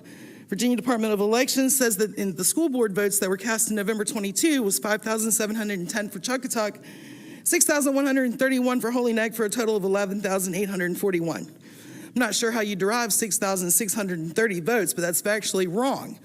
To state that 20,000 votes were silenced when Holy Neck and Chuckatuck elected representatives were deprived of their statutory duty, according to Virginia Code Section 22.1-60.1, you said that board members represent everyone for and against. That's true. The only possible misinformation is that you silenced them, however you are the chair and therefore the face of the board. Mrs. Brooks Buck, how dare you? You actually sat here and blamed the victim in Loudoun County. No means no and stop means stop. Several case laws to that. Nationally, 50% of reported rapes are committed by a partner, and 40% of those reported are those committed by someone that the victim knows. You claim to be a researcher, yet you chose to use an opinion piece. I know because I looked it up. It says opinion in red letters at the top. I don't know if you chose it because of its salacious headline or because it came from the gray lady. Either way, you failed as a researcher. All to dispel misinformation when you could have used the special grand jury report, which affirmed that the predator specifically took advantage of policy 8040 to gain access to the girls' restroom. It does not matter what relationship, if any, existed. This board's policy defines sexual assault and dating violence. Note your U.S. code reference is wrong. As a researcher, you might want to look into that. Perhaps the sexual assailant in Loudoun County was found guilty on all charges. He's remained locked in a juvenile facility until his 18th birthday. The judge only reversed that he has to register as a sex offender. You really should read the special grand jury report. It details how the administration purposely acted to keep the board in the dark, how the administration was only looking out for their own interests, and how they failed the students and parents of Loudoun County of every opportunity.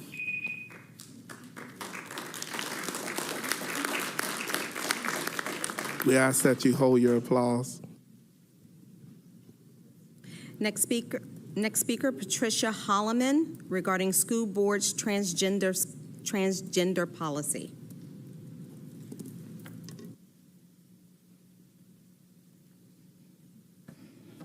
Good evening.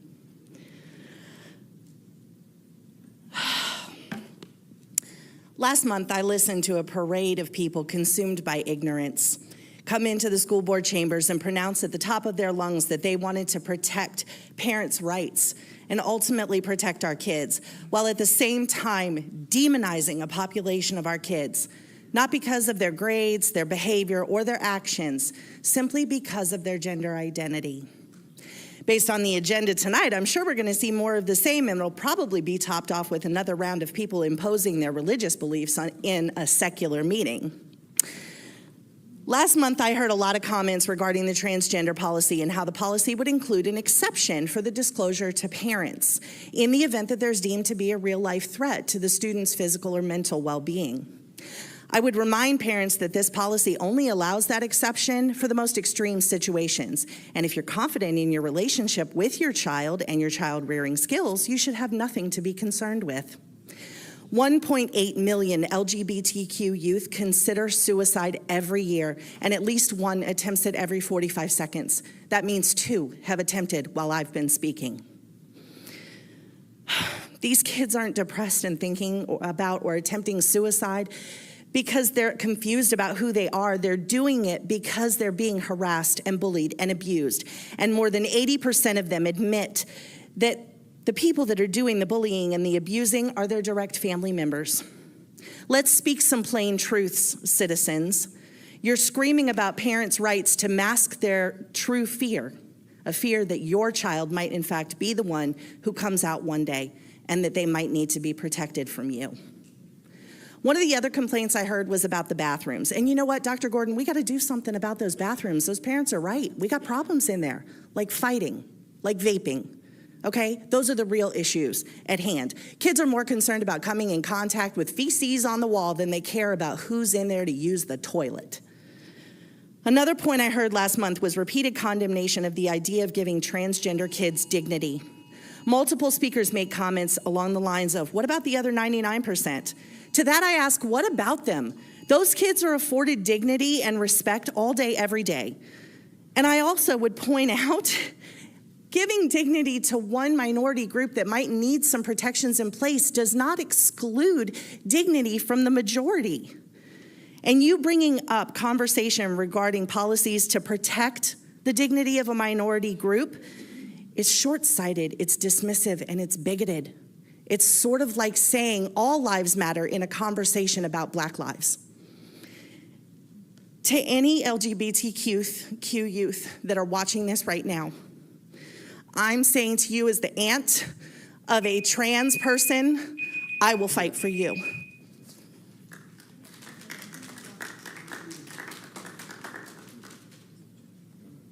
We ask that all those who are listening in, please hold your applause. We don't permit that in chambers. We're trying to move through this expeditiously so we can hear every word that our citizens are saying to us so we can chew on that and move forward. Madam Clerk. Next speaker, Cindy Petrick, Superintendent's Proposed Policy.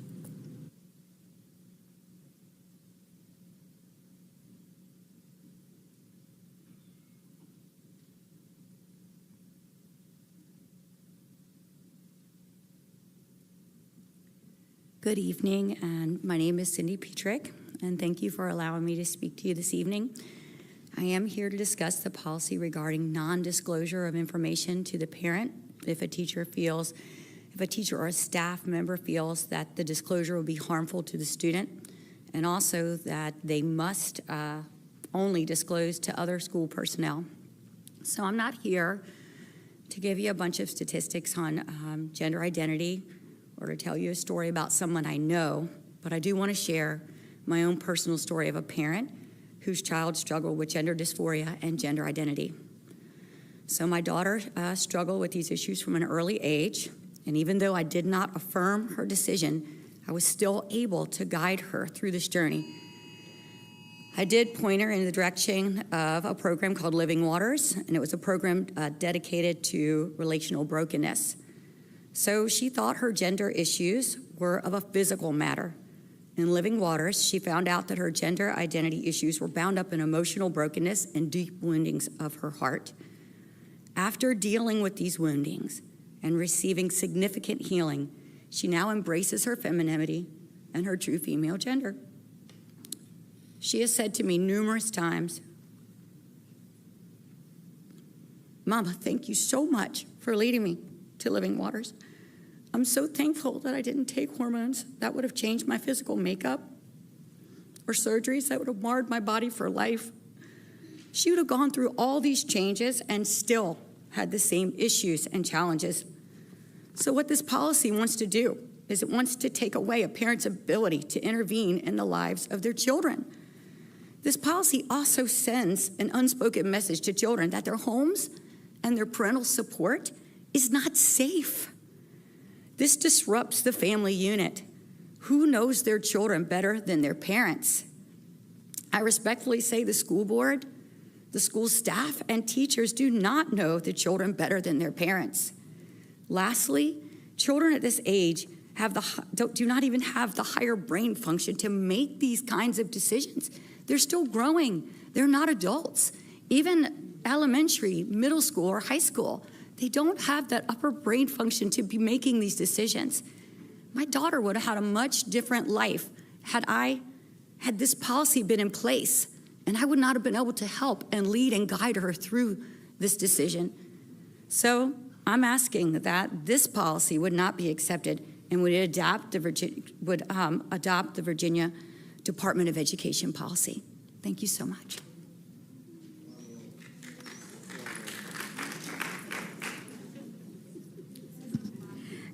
Next speaker, Christella Williams, regarding trans-related issues.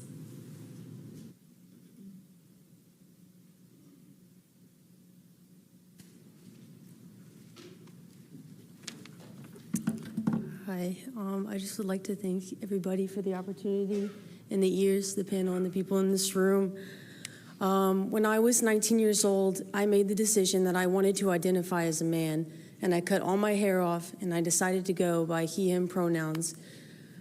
I had been going to therapy for some childhood trauma-related issues for a while, and 2 sessions after I briefly mentioned to my therapist that I had gender dysphoria, she was already asking me if I wanted to start the process of hormonal therapy and asking me questions like, does your mother really love you if she won't call you by the name you want?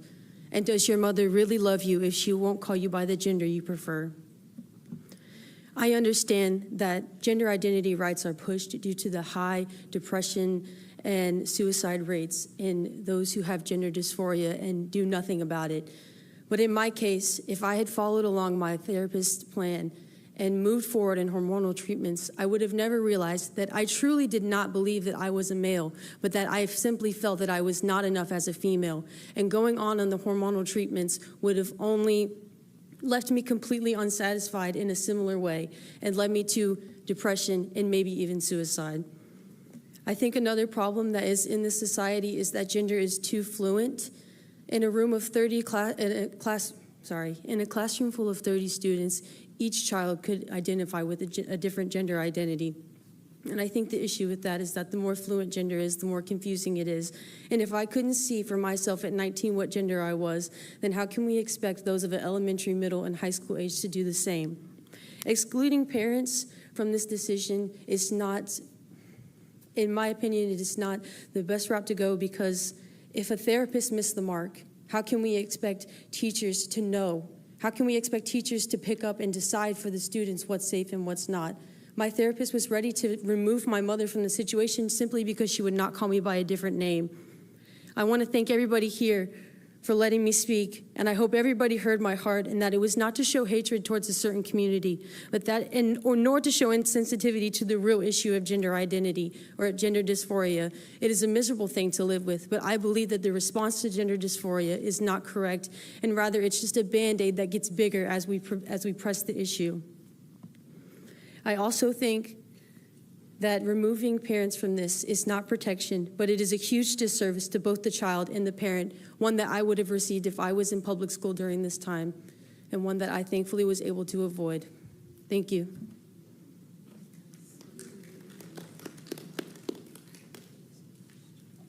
Next speaker, Harrison Storms, objection to the 2023 VDOE model policy on transgender students. Hi.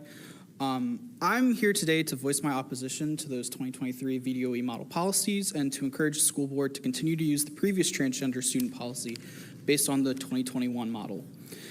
On a legal basis, these proposed policy changes violate both federal and state law prohibiting discrimination based on gender identity.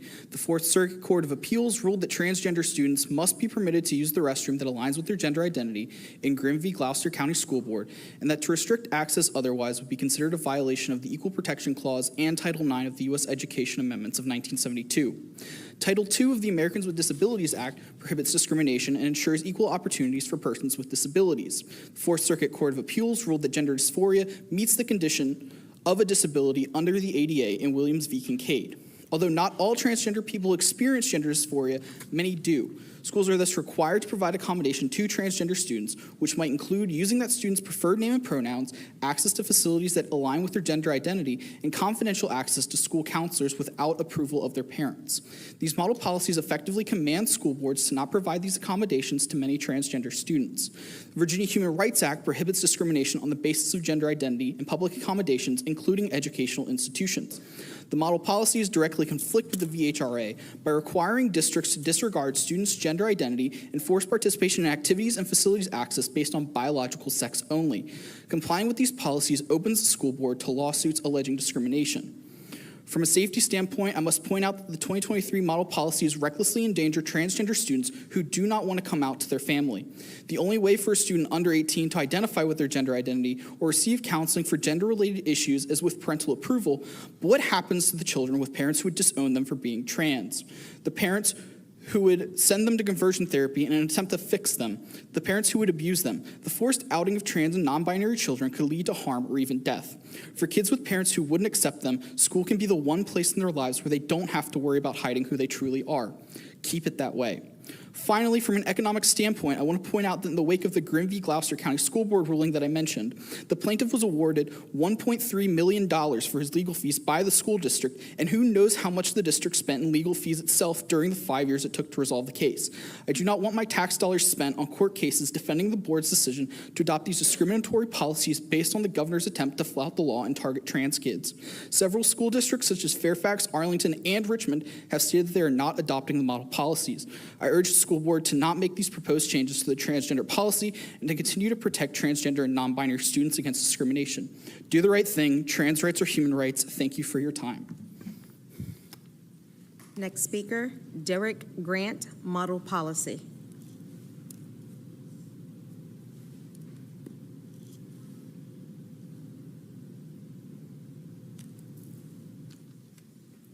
Good evening, everyone. My name is Derek Grant. I'm with the model policy. I want to support it, and I want to stand and make my voice known. I'm not against a person based on what they believe, because their beliefs are their beliefs. So however they want to identify, that's their belief.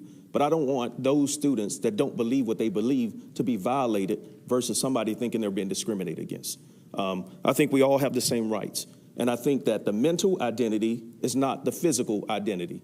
And the physical identity is what that person is.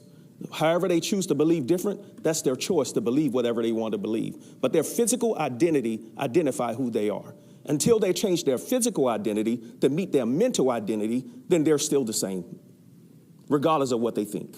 So I ask the board to adopt those policies, to think about all kids, think about those that's going to be violated, that have not thought that way, have not considered that way, and would not even think about going that way, but will feel embarrassed based on what they see standing next to them, what they see standing with them when they go in the restroom to use a facility. So consider all students. I'm not against any student. I think they all should have a safe environment. I think they all should be treated with kindness and love. I think they all should be treated with respect.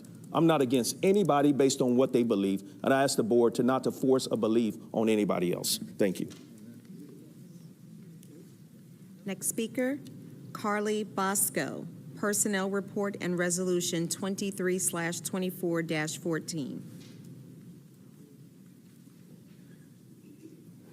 Good afternoon, evening, I guess, at this point. I'd like to start my remarks tonight by thanking the administrators downtown and in the school buildings who did a great job organizing and pre-planning for the start of this school year.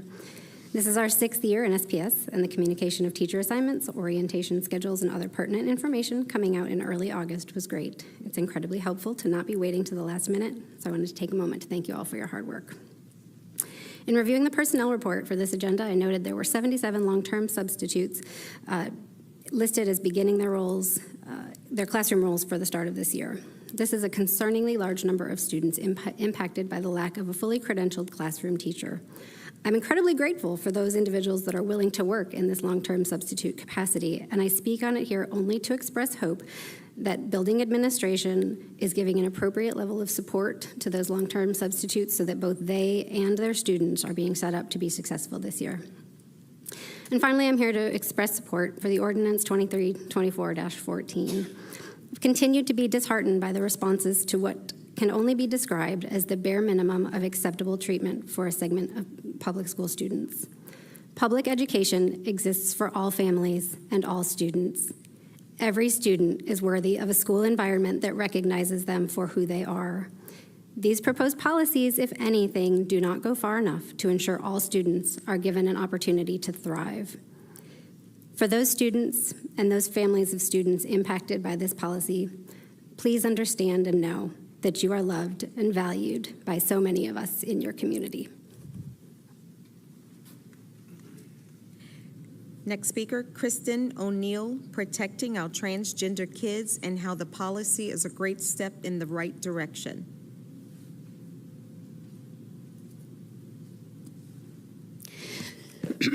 Good evening, Dr. Gordon, Chair Riddick, and fellow school board members. I sat at home at the last school board meeting and I couldn't believe what I was watching. The fear-mongering that these speakers tried to mask with religion was eye-opening. Claiming they support all kids, yet in the same breath openly sexualizing trans children. I'm sad to say that that's also carried over tonight. Brooks Buck, I apologize for the way that you were treated tonight. That was unnecessary and uncalled for. If anyone actually read the facts of Loudoun County, which I have, you would understand that that boy was not protected under the trans policy because he was not trans.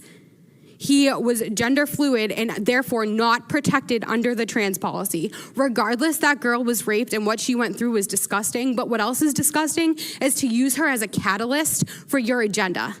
Because it's not fair to her, and every time that is brought up, she has to relive her sexual assault, and people in this room are using her again as a catalyst, and it's pathetic.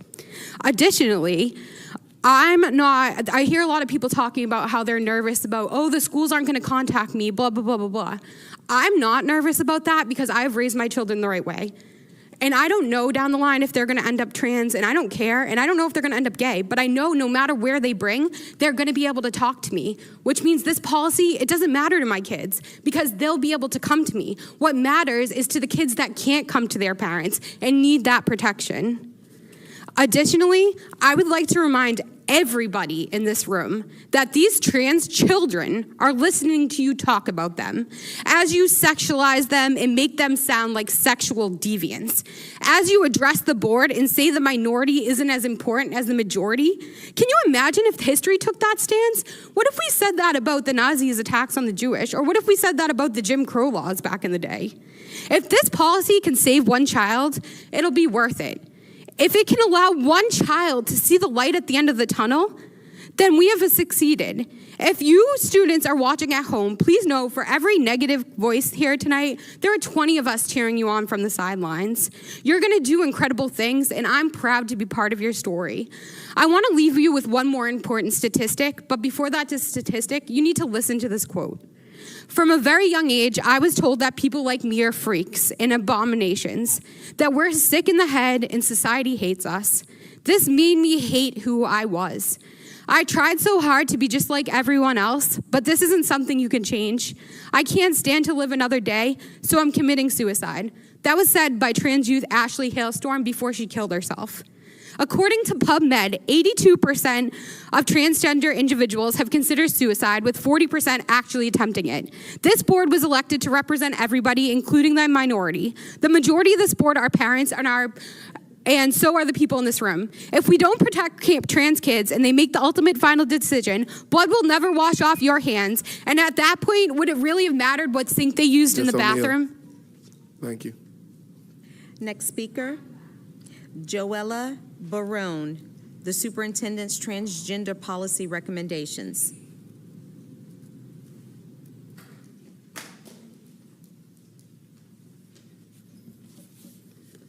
Hello, thank you for allowing me to speak tonight.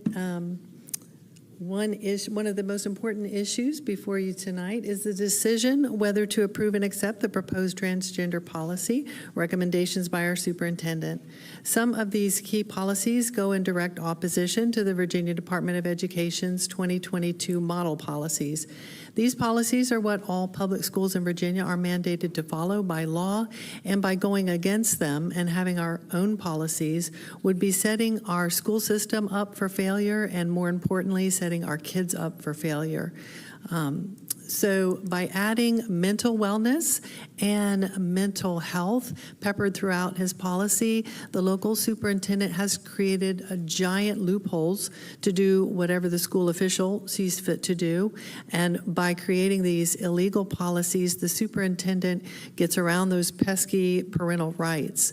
By going in direct opposition to the Virginia Department of Education's policy, which is the law, we put ourselves as a school district in real legal danger. It's not that we may be sued, we will be sued. Look at New Jersey. Last month, their Department of Education set transgender policies that 3 school districts voted not to follow. It sounds familiar. They were sued. They lost. That is called legal precedent, what judges go by. If we go down that same road, it will not end well for us.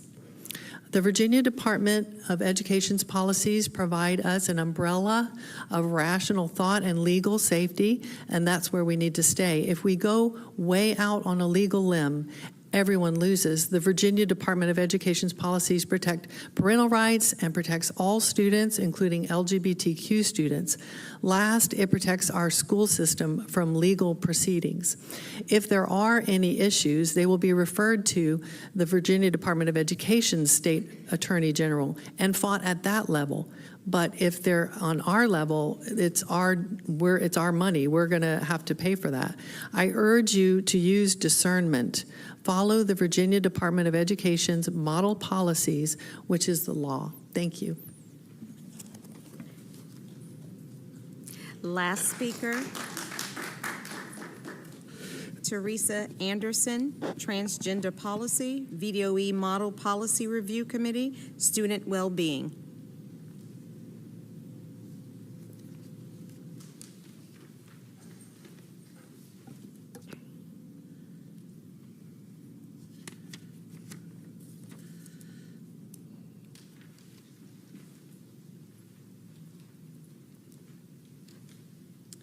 My apologies, I didn't know if I made it or not, so I have to find it.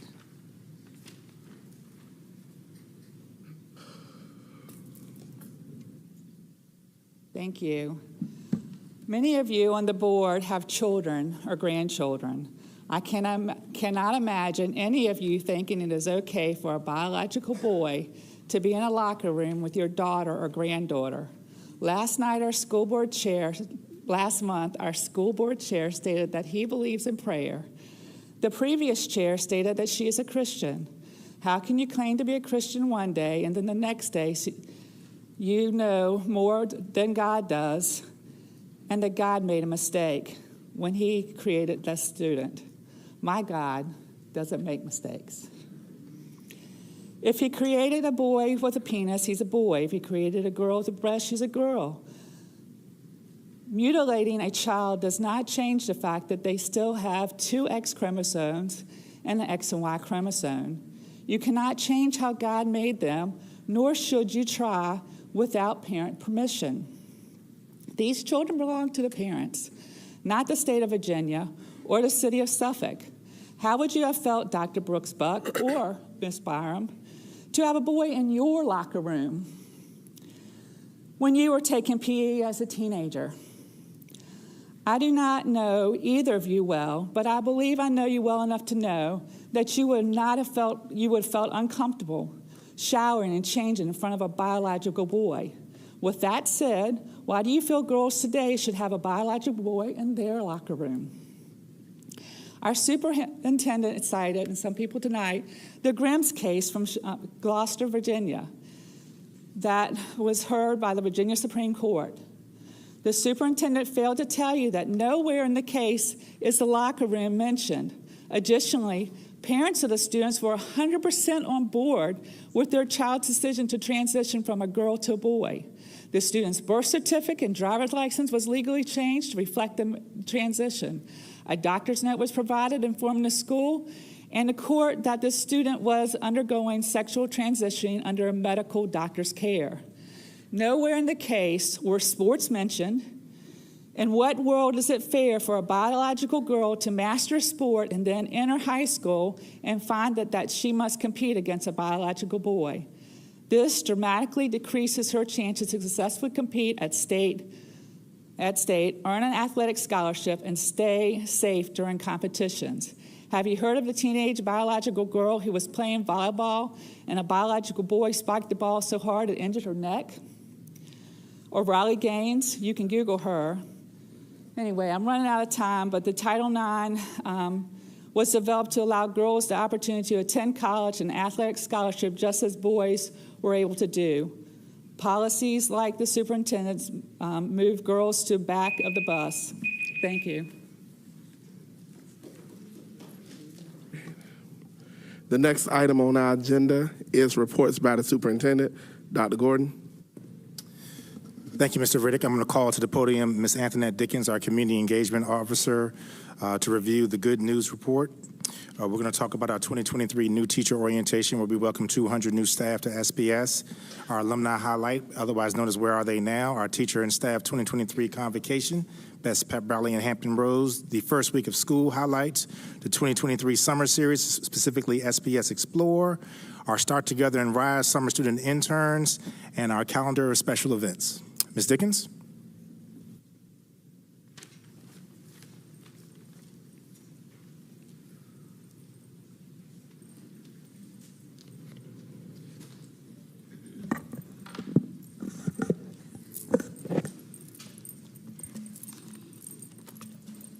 All right.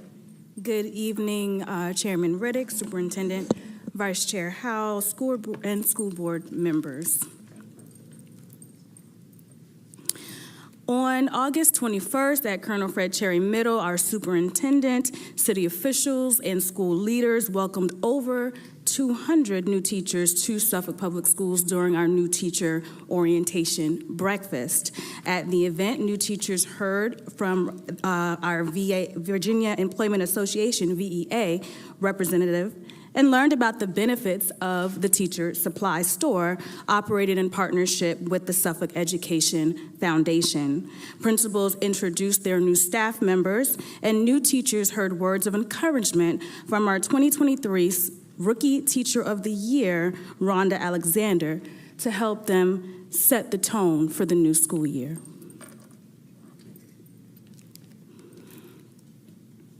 One of our new teachers recognized during the orientation breakfast was Ms. Becca Berry, a Lakeland High School class of 2011 graduate. Ms. Berry participated in the 2010 and 2011 Teachers for Tomorrow Teacher Cadet Program and is a former student of our Director of Curriculum and Instruction, Dr. Maria Lawson Davenport. The Teachers for Tomorrow program is a VDOE program designed to attract high school students to the field of education through world-class curriculum and hands-on experience that focuses on teaching. We are excited to welcome Ms. Bury back home to Suffolk Public Schools.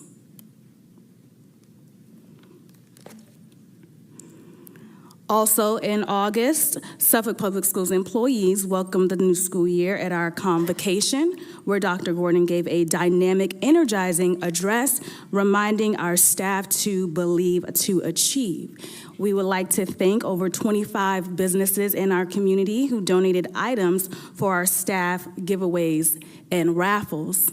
Those businesses are All American Roofing, Applebee's on Main Street, Cecilia's Boutique and Gifts, Chick-fil-A on College Drive, Chick-fil-A on Main Street, DeMuth Train, Freddy's on College Drive, George's Steakhouse, Harper's Table, Hilton Garden Inn Waterfront, Johnson's Garden, Knott's Coffee Company, Massimo Zanetti, Moe's Southwest Grill on Main Street, New Direction Real Estate, 1 Foot, 2 Foot, Panera Bread on Main Street, Planet Fitness, QVC Distribution Center, Red Lobster, Roy's and Ricky's, Sugar Mama's Bake Shop, Texas Roadhouse, The Nail Box, and the Neighborhood Harvest. Thank you for your donation.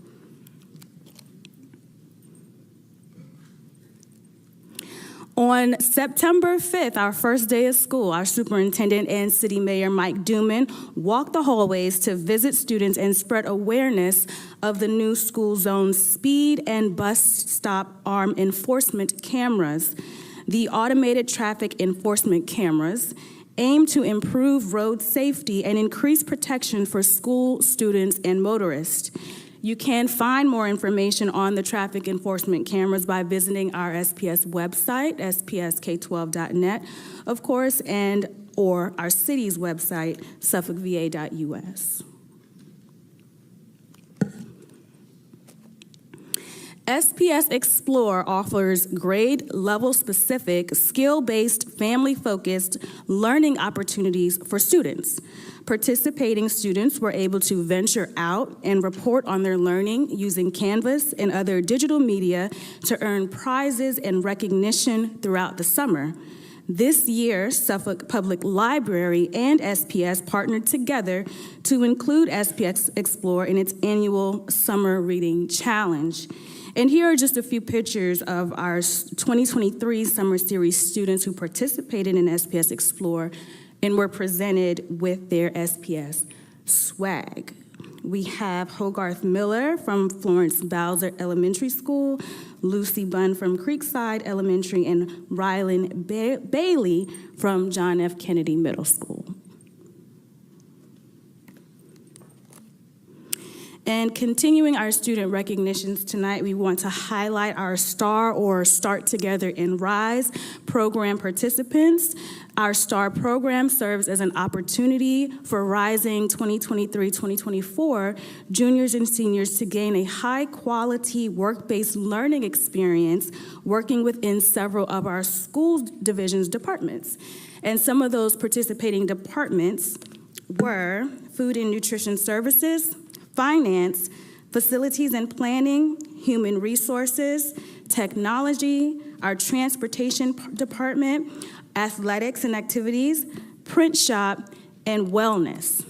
At this time, we just want to take a moment to recognize those students who completed the program with a special gift recognition from our superintendent, Dr. Gordon.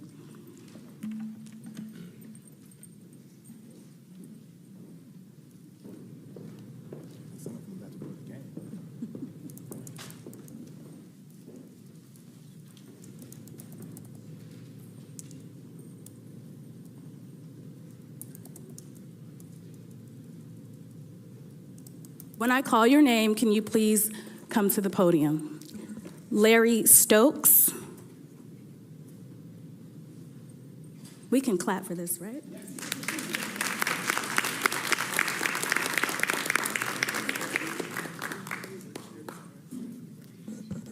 Samuel Venable. If you don't mind just staying up here. Jasmine Bowen.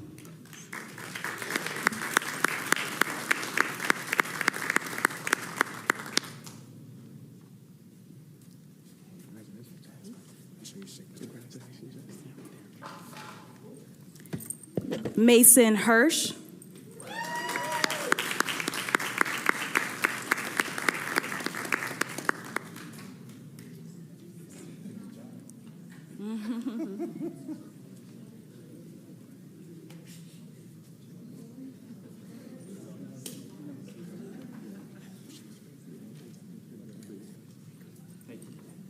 Rebecca Gerard.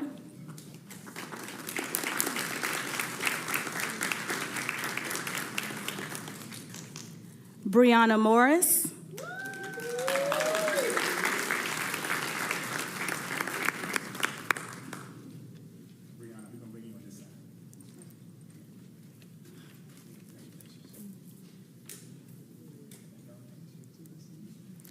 Naima Wiggins.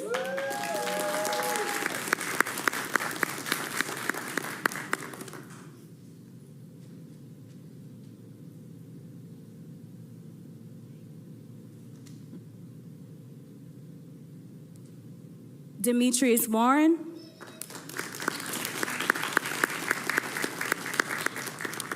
Dante Dutton.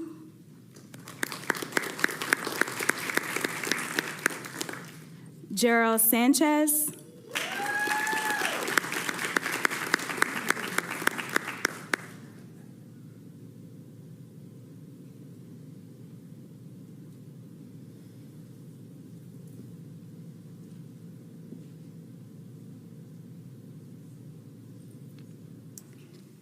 And Enijah Johnson.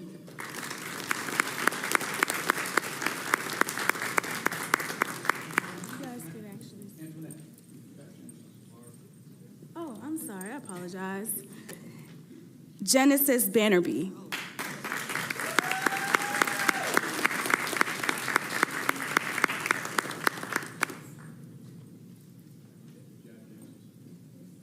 Congratulations, Genesis. Thank you.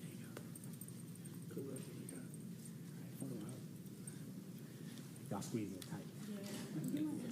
Yes. Is that tight enough, Mr. Robinson? I know. All right, ready, and, okay, perfect. All right, 1, 2, 3. 1, 2, 3.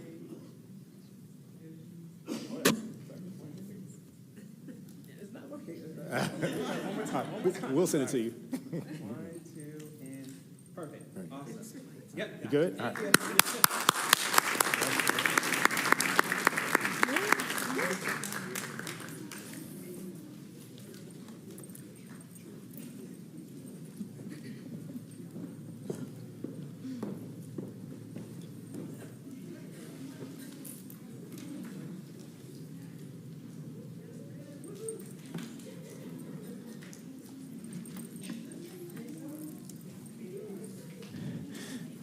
All right, thank you, Ms. Dickens. Ladies and gentlemen, our Start Today and Rise program was a brainstorm from our entire superintendent's cabinet, really led by Ms. Forsman, our chief financial officer. These students are actually getting experience in their desired job and career field here in SPS. That's unheard of working with us this summer. And some of our other kids actually were here, but they wanted to go to the Kings Fork Dansome River High School game. I'm going to start off with our calendar of special events. The first day of autumn is September 23rd. October is Disability Awareness, Bullying Prevention, National Principals Appreciation Month, National Arts and Humanities Month, Breast Cancer Awareness Month, National Cybersecurity Awareness Month, National Custodians and Grounds Appreciation Day under the leadership of Mr. Terry Napier will be October 2nd. Parents, please listen up. The first interim reports will be issued after 23 days in the classroom on October 5th. October 5th is the day we want you to check those interims. On October 6th, we have a half day for clerical to make sure that our teachers and staff have some professional learning as well as to work on their grades. This will be an early dismissal for students. National Fire Prevention Week is October 8th to the 14th. Columbus Day, Indigenous Peoples Day, October 9th. National School Lunch Week. Can't wait to see what Dr. Whiting and the entire staff has planned October 9th through the 13th. And our next school board meeting, Mr. Chair, will be October 12th. Ladies and gentlemen, tonight you heard many comments from our constituents and our base. And before we get into that, we definitely want to be able to talk about the weather that I'm heard that a lot of your phones were going off. The school division is monitoring all weather activities. A short while ago, Ms. Dickens sent out a notice alerting our school community that Suffolk Public Schools is going to cancel all after-school activities for tomorrow. We've already been in contact with the city of Suffolk to monitor roads and potential flooding conditions. We will make a final decision for a potential early release approximately 10 a.m., but right now the height of the weather is supposed to move in right around 4:30. I also want to take this time to talk about some of our comments that occurred in our public comments for the last 2 months. And one of the conversations that I actually had with our Vice Chair Howell when our current configuration of this board was put together was to always open with compromise and trying to make sure that we see both sides of the plate to try to see how we can work towards the middle. We did this by opening up some information on our purchase cards. School division was attacked. We did this by opening up information on our transgender policy, which we've actually have had in place for almost 3 years. There's been no issues. No issues. And one of the things that a lot of people don't understand or maybe are unaware because of a lot of the fear-mongering that has occurred is that a part of our transgender policy and our process is students have to remain with that specific gender for 6 months. This eliminates the gender fluidity issue that one of our speakers actually spoke about. And see, the major problem with the Virginia current model policies is that it totally ignores student rights. Totally. So much to the point that our school board attorney actually reached out to the ACLU to ask to see if some of the things that we had put into place, to ask to see if what was actually occurring in the model policies was protecting rights. They said it did not. They said they cannot support the current model policies at all. You know, one of the things that we always have asked our kids to do with the form that students actually fill out is to have this conversation. And the conversation, 90% of the time, is probably going to occur with their school counselor. It's probably going to occur with their administrator. And the very first question that is asked is, do your parents know? The very first question. So this whole concept of eliminating parents' rights is a lie. It's a lie. Because we want to make sure that we are able to preserve students' rights first and try to encourage our kids to have that conversation with the parents. But you have to understand, not all of our kids feel free enough to do that. They don't feel free enough to do that. There is no elimination of parent rights at all in what we're proposing.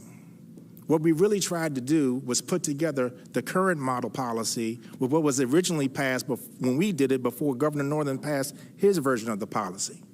That's the compromise that we're trying to do. But it seems like every time we try to compromise, the attacks grow stronger. And they never think about the impact on the kids. I was so happy to hear tonight that several people mentioned that the kids are watching. Either way, because the thought of what was said last month, almost every transgender or every LGBTQ plus student is a pedophile, is disgusting. See, we can continue to have this conversation about this biological boy going into the girls' bathroom and things of that nature. It doesn't happen. And you know what the saddest part about it all is? This isn't a problem for our kids. It's not a problem for our kids because our kids believe in respecting each other. Our kids believe that whatever you want to do, that's what you want to do. They're not going to discriminate. They're not going to bully. They're just going to ask for that same level of mutual respect. And we need to stop trying to generate this fear of what potentially happened in Loudoun County. Like that's going to happen here in Suffolk. It's not. Because of the conversations that we're asking for our staff to have with your children, for the conversations that the children are bringing to the staff without them even bringing it to them. The kids are coming to these staff members because in some cases, not all, but in some cases, they don't feel comfortable talking about it at home. And that's the one piece that several people have ignored. Now, I think what's so challenging for me is that we try to do everything that we can to keep our kids safe. The model policy discussion is definitely political. Everybody has their own views and rights. I don't have a problem with that. But just because we disagree does not mean you have to get disrespectful. The emails that Ms. Gardner, our school board clerk, received today from some of our speakers were downright disrespectful. Disrespectful. We ask for people to be professional. We can disagree every day. But you're not going to talk to somebody and insult their professionalism just because you don't like the outcome. It's not going to happen. And as the superintendent of this school division, as long as I'm sitting here, we're not going to tolerate that. Disrespect means that you do not respect the other individual for their expertise, their job, or who they are. And that's part of the reason why we are so passionate about this policy. I've seen people try to call it woke liberalism, placing ads in the paper, starting Facebook groups, all of these different things to try to encourage parents to turn against the school board. That's all it is, to try to encourage parents to go against the school board because they don't want to talk about our 95% division accreditation rating, because they don't want to talk about the fact that we have the 5th highest growth in the entire state. They don't want to talk about that. Because we have to continue this narrative that Suffolk Public Schools is struggling. The Suffolk Public Schools is not good. We had a parent contact us and said that the school board member told them, well, your best bet is for you to move. These are things that are happening. These are things that are happening in our school division. Now, all we're trying to do is make sure that we're supporting our kids. The jobs that we have right here are already difficult enough without the lies. I'm not going to say misinformation because they're lies. Think about the impact that it has. I love the one speaker that said, if what we're trying to do saves one kid, it was worth it. It was worth it. And that's what we're trying to do, to give these kids the opportunity to feel safe. This is why we have things on the agenda about discrimination and bullying. But what are we supposed to do when the bullying is actually worse from the adults? What are we supposed to do about that? I think we need to take the time to have some conversations about our kids and ask them what's going on. Have those conversations with them. You know, I had projected in my evaluation that we're going to have 100% accreditation, and we barely missed it by a couple of points. John F. Kennedy Middle School did not make it because of this thing called the 4-year rule. It's very unfortunate that a school doesn't make it when one of the years in the 4-year rule is a COVID year. Very unfortunate. But 18 out of 19, 95%, that's pretty good. That's pretty good. And I can count 100 school divisions that would switch place with us right now. Right now. So I want to thank the emails and communication that I received from Mr. Riddick, Dr. Brooks Buck, Ms. Jenkins, and Ms. Byram for congratulating our staff for a job well done, for supporting those long-term subs, the 100+ that we had last year, down to 77, Ms. Bosco, we're working. The 100+ that we had last year that did an outstanding job. I also want to congratulate our newest doctor in the House, Dr. Jessica Avery, our Director of Human Resources, who successfully defended her dissertation yesterday. These are the things that we're looking forward to. And I already know what's going to happen. We're going to have YouTube clips of me getting passionate about what I'm talking about. We're going to have all these things about the superintendent shouldn't have said this and the superintendent shouldn't have said that. I'm here for kids. And what we're doing is working. Is working. For 4 years, we've had this divide. And when I brought it up about race, when I brought it up about sexual identity, I was told I was insubordinate. Needs to stop. It needs to stop. We got so many great things going on. You saw the kids that were being recognized. We got an excellent football game going on. We got school divisions asking us, how did you all do all these innovative things in your school division? And my answer has always been, I have the best team in the world and a supportive school community that believes in what we're trying to do. Because our climate survey data lets me know that our parents believe in us. They do. Because one of the main reasons they believe in us, if there's a problem, like what Ms. Holloman said today, she knows I'm going to get on it. They know that. So let's stop this whole conversation about Suffolk Public Schools is not a school division. Let's stop this whole conversation about all these terrible things that are going to happen if a biological boy is playing sports. That's a Virginia High School League rule. That's not a Suffolk Public Schools rule. This is how all of this works. So I'm not sure who we're getting this information from. But you can always email and call me, and I will tell you everything that I know. It's time for us to start celebrating our kids, and it's time for all this hate to stop. Thank you, Mr. Riddick. Point of personal privilege. No, ma'am, I'm not going to recognize that point of personal privilege at the time. We're going to move forward with the agenda. Our next item on our agenda is... Appeal the chair's decision for the point of personal privilege. We can take it to a vote. Sir, we ask that you do not yell out in the meeting. You're out of order, sir. I'm going to give you one more warning, and I'm going to ask you to leave.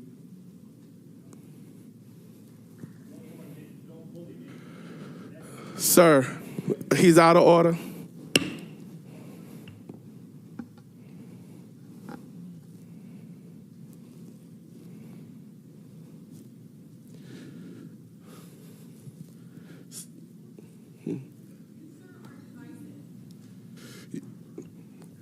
Okay, we're going to take a recess, so if anyone else who would like to leave, they can leave at the moment.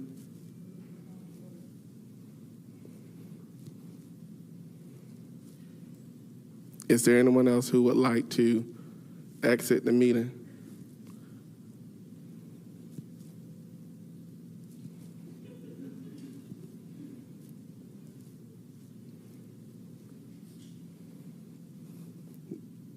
Mr. Littlefield, are we ready to go resume? Okay. We're going to resume back into the meeting. Point of parliamentary inquiry. You just did a point of privilege, and we haven't, and you appealed the decision. We haven't addressed that yet. Okay, well, let's address it. I mean, I need to know which one you want to do first, because you have two. Okay, point of personal privilege. Okay, point of personal privilege. Okay, I said no to that already, and you appealed it. I appealed it. Okay, so now at this point. We need to vote.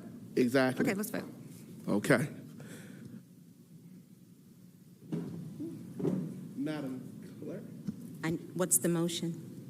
Well, she wants to have a point of personal privilege. And as the chair, I was within my duties to deny, because that's not a mandatory thing under Robert Rules of Order. And at this time, the board will vote as to whether they're going to grant the point of personal privilege or not. Okay. Am I correct, Attorney Wilder? You're correct. I need a second. It doesn't need a second? Okay. Board members, please vote. Board Member Brittingham? Yes. Board Member Brooks-Buck? No. Board Member Byram? No. Board Member Jenkins? No. Board Member Slinglove? Yes. Vice Chair Howell? Yes. Board Chair Riddick? No. Motion failed. We're going to move on to our next item on the agenda. Point of parliamentary inquiry. Yes, ma'am. What would you like to inquire about? If we are under Robert's Rules of Order, and I'm going to take this to the attorney, should the chair not be neutral in his words and actions?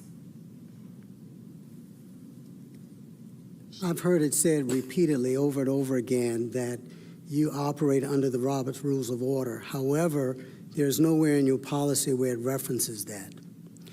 You have implicitly operated under the Robert's Rules, but it's not set forth in your policies anywhere. Oh, it's in policy, yes, sir. Under our late and early appearances on the website, according to Robert's Rules of Order, the board chair has the authority to set the parameters for all board meetings. So It's yes. on the website. That's not on the policy.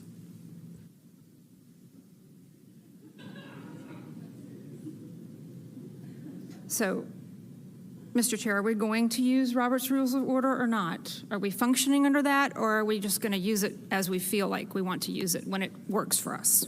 Ma'am, your point of inquiry has been addressed. We're going to move forward with our meeting. Our next item of business is the consent of agenda. I move that we take the consent agenda, but we remove out the school board meeting minutes and the payments of bill and payroll. Second. The motion has been made by Board Member Brittingham and duly second by Board Member Slinglove and Vice Chair Howe. Are there any discussion? There being none. Can I ask a question? Yes. Is it for all of the minutes? There's 3. Which one was it for? The minutes from August 10th. There are 2 meeting minutes from The August the monthly 10th. board meeting. Okay. Because the motion was made in second, I believe you have to amend your motion to specify which one. I move that we accept the consent agenda, but remove the bills and payroll and the minutes from the August 10th school board meeting. Is there a second? Second. The motion has been made by Board Member Brittingham and second by Vice Chair Howe. Are there any discussion? I would just like to speak to that. The reason that I wanted the minutes removed is Ms. Gardner and I had talked, and there's an error in the minutes for the August 10th business meeting in the evening. And because she had published the report already, she couldn't make corrections to it. And that is why I would like to have the minutes removed. Okay, any other additional discussion? Board Member Slinglove? I agree with removing the bills and payroll from the consent agenda because back on June 1st, there was a discussion with a memo from Attorney Waller that there was potential to move these out of the consent agenda since we were not actually able to approve them. Okay, any additional discussion? Board Member Brooks Buck? We're moving the bills out of the consent agenda and dealing with them how? Are you recommending that we vote individual on paying the vote. bills as an individual vote? Is that what you want to do? Yes. All right, any additional discussion? Madam Clerk? Board members, please vote. Board Member Brittingham? Yes. Board Member Brooks Buck? Yes. Board Member Byram? Yes. Board Member Jenkins? Yes. Board Member Slinglove? Yes. Vice Chair Howell? Yes. Board Chair Riddick? Yes. Motion passed. Our next item of business is unfinished business, and that's our capital improvement plan for. Board Chair Riddick, excuse me. I think we need a vote on the consent agenda. Yes, that's correct. I got distracted with something that's going on. You're right. Thank you. You just approved it with the removal of those two items. Okay, so I do have a lot going on. I'm actually receiving messages at the moment, and I have to ensure my family is safe. So I just wanted to let you all know that. So that's my first priority. At this time, we're going to move forward with unfinished business as initially anticipated. Our capital improvement plan for fiscal years 2025 through 2034. I'd like to move that we accept do we want to? Okay, we can, because people weren't at the work session. I got you. Ms. Gardner, we got to make one adjustment where it says info. This is actually an action item for the capital improvement plan based on the work session from today when the board made their suggested order of our capital improvement projects. Ms. Forsman and Mr. Napier worked on this during the time period between the work session and our regular meeting for the board to vote on. We informed our school board and our school community during that time that the work was going to be based on when these projects were going to be recommended to start, based on feedback that we've received from the city, also the estimated total amounts for those projects. Mr. Littlefield, if you wouldn't mind if we have that.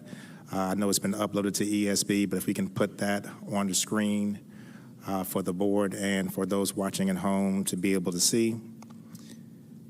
And then I'll turn it back over to you, Mr. Chair.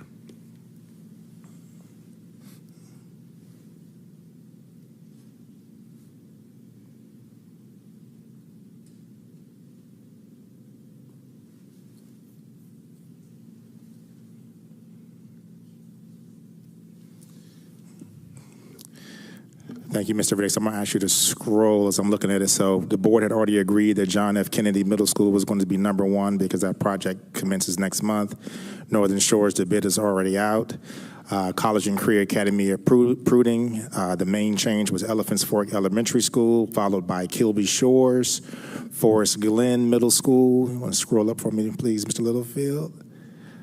Nansemond Parkway Elementary School, Nansemond River High School. This is the addition. Two-story addition, John Yates Middle School, and then the operations facility phase 2. Mr. Littlefield, if you wouldn't mind scrolling over so the board can take a look at the projected start years for these projects. As you can see, what Ms. Forsman has done is she's highlighted the first 5 years. As we discussed during the work session, these are the areas that we know that we want to be able to focus on. Things many times in years 6 through 10 do get moved around. As a reminder to our school community, every year the city then decides on the final CIP based on these recommendations from the school board that annually takes place in February.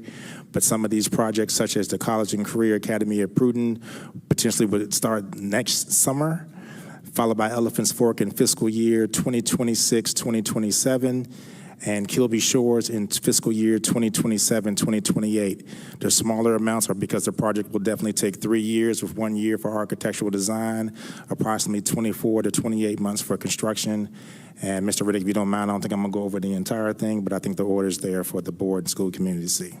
Thank you, Dr. Gordon. At this time, is there a motion to approve? So moved. Second. The motion has been made by Vice Chair Howell and second by Board Member Brooks Buck. Are there any discussion? There being none, Madam Clerk. Board members, please vote. Board Member Brittingham? Yes. Board Member Brooks Buck? Yes. Board Member Byram? Yes. Board Member Jenkins? Yes. Board Member Slinglove? Yes. Vice Chair Howell? Yes. Board Chair Riddick? Yes. Motion passed. The next item on the agenda is new business. We have Resolution 23/24-12. Is there a motion to approve? Move to approve, Mr. Chairman. Second. The motion has been made by Board Member Brooks Buck and second by Board Member Byram. Is there any discussion?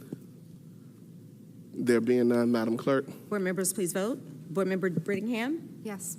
Board Member Brooks Buck? Yes. Board Member Byram? Yes. Board Member Jenkins? Yes. Board Member Slinglove? Yes. Vice Chair Howell? Yes. Board Chair Riddick? Yes. Motion passed. The next item on the agenda is Resolution 23/24-13. Is there a motion to approve? Motion to approve. Is there a second? Second. The motion has been properly made by Board Member Byram and second by Board Member Brooks Buck. Any discussion? There being none, Madam Clerk. Board members, please vote. Board Member Dr. Brittingham? Yes. Board Member Dr. Brooks Buck? Yes. Board Member Byram? Yes. Board Member Jenkins? Yes. Board Member Slinglove? Yes. Vice Chair Howell? Yes. Board Chair Riddick? Yes. Motion passed. The next item on new business is Ordinance 23/24-14. Is there a motion to approve? Oh, it's first reading. I apologize. First reading. We're going to go on to our next item on the agenda is our public speakers on non-agenda topics. Don't we have the things that we moved from the consent agenda? Oh, I didn't refresh. I apologize.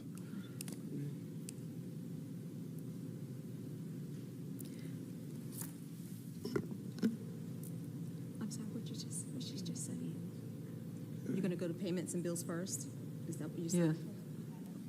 Yes, we're going to do it in the order that you have posted. So the next item on agenda is payment of bills and payroll August 2023. There were questions. Were there questions? Were there questions?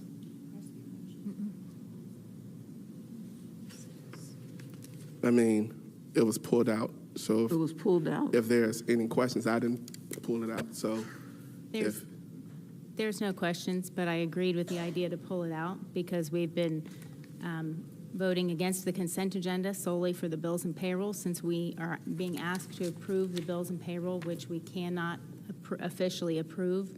And there was discussion that the bills and payroll could be pulled out for information only back in June. I believe Attorney Waller issued that opinion, and I would like to see that happen. I concur with what Board Member Slinglove said. is there any further discussion or is there a motion to approve? I move to approve the payment of the bills Is there a and second? payroll.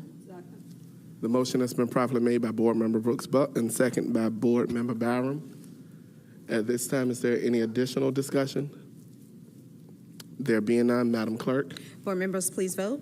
Board Member Dr. Brittingham? No. Board Member Dr. Brooks Buck? Yes. Board Member Byram? Yes. Board Member Jenkins? Yes. Board Member Slinglove? No. Vice Chair Howell? Yes. Board Chair Riddick? Yes. Motion passed. The next item on the agenda is school board meeting minutes, August 10th, 2023 monthly board meeting. Is there any discussion or a motion?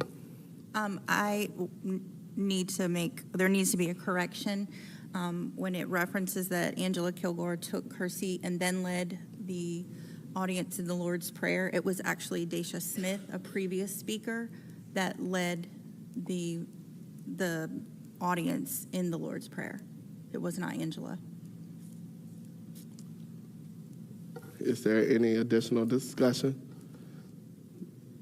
My observation was a little different than what is articulated now, but as the chair, according to our policy, I don't have the right to make a motion nor second. May I make a motion? I move It's to. a motion on the floor. It says, there is no motion, so Madam Clerk, May I Brooks, make a motion to approve the minutes with the correction noted by Board Member Howell, Board Vice Chair Howell? Second. The motion has been made by Board Member Brooks Buck and second by Board Member Slingloff. Are there any additional discussion? There being none, Madam Clerk. Board members, please vote. Board Member Dr. Brittingham? Yes. Board Member Dr. Brooks Buck? Yes. Board Member Byram? Yes. Board Member Jenkins? Yes. Board Member Slingloff? Yes. Vice Chair Howell? Yes. Board Chair Riddick? No. Motion passed.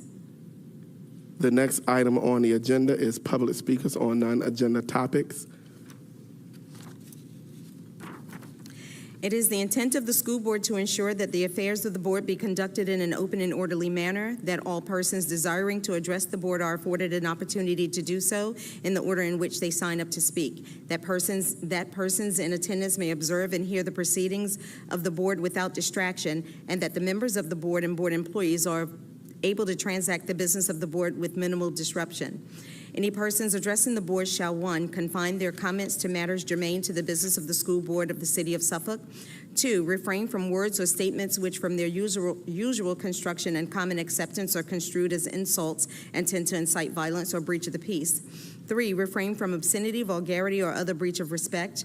4, comply with the time limit for public comment as set by the board, which can be up to 5 minutes unless the board, through the exercise of its discretion, decides to allow less than 5 minutes for public comment.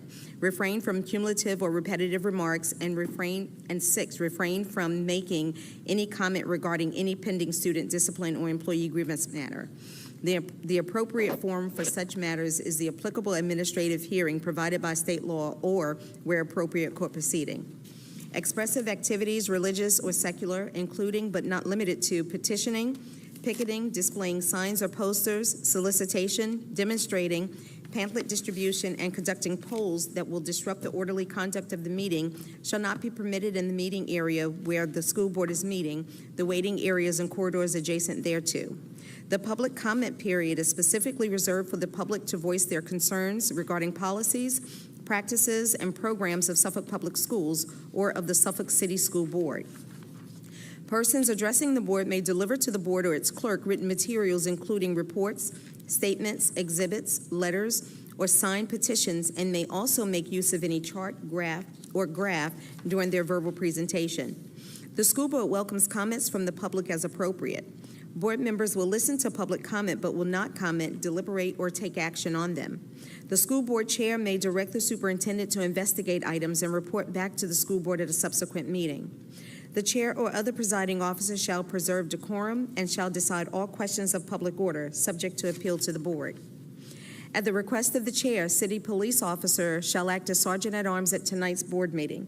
That officer shall, under the discretion of the chair or other presiding officer, have charge of the meeting area and waiting areas and corridors adjacent thereto, and shall prevent disorder or interruption of the business of the board. Our first speaker, Mr. Travis McKinney. Yes, I can, in fact, criticize members of the school board. Good evening. My earlier remarks and remarks I've made over the course of the history is power control, manipulate the message, control the power.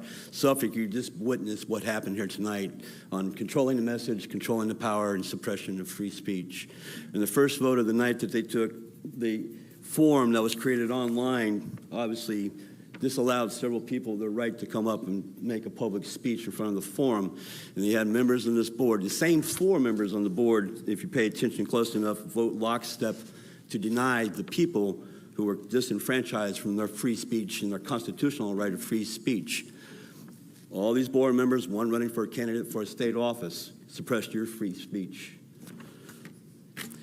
I find it entertaining. But first, let me say this. I've had personal phone calls with the superintendent of the school, and I've made references to Mr. Riddick that he has been professional. He has listened to my concerns over the phone, and there are some things that he has addressed. I will tell you that that is an honest statement by this man. We disagree on a lot of issues, But I will tell you that I brought my issue to his concerns, and he addressed it. But I find it funny when he says all of a sudden we've been demanding transparency of the budget, and they make a transparent budget, and they say, I'm attacked. That's subtle messaging. They're the victim over here. Poor us, we're being attacked because all of a sudden we made something transparent. Nobody has yet answered the question how a Suffolk school employee can buy a $7 smoothie and charge it to me, the taxpayer. Y'all ain't answered that question yet. And that's just the bottom when it comes to the expenses that we witnessed. I find it interesting that we have a whole student body of children that are so fully respected, they don't care about this transgender thing, but all of a sudden we have parents that are tyrants, and they're going to beat their children to death because the children don't feel comfortable. You know, that's an abusive home. If you think a child doesn't feel comfortable talking to their adult, then you are required by law to report an abusive home to CPS, and that is their duty to follow up and investigate, not the school systems. That is your child's safety net.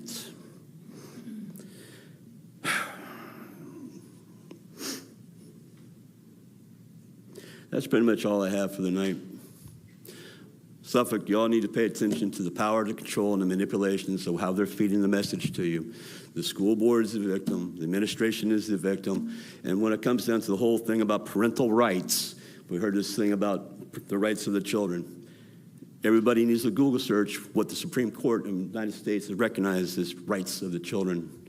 The right of a child to talk to an adult without the permission of the parent is not a right of the child. Y'all have a good night.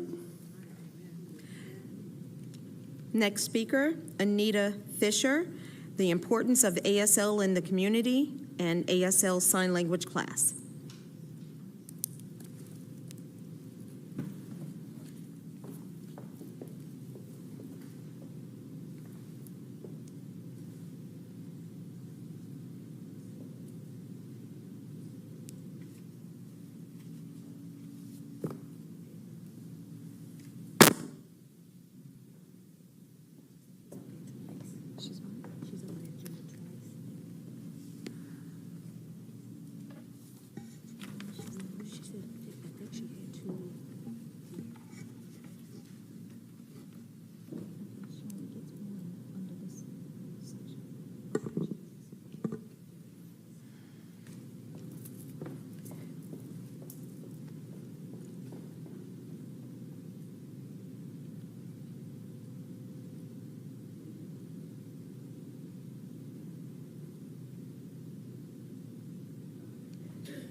Sorry, I must address you guys.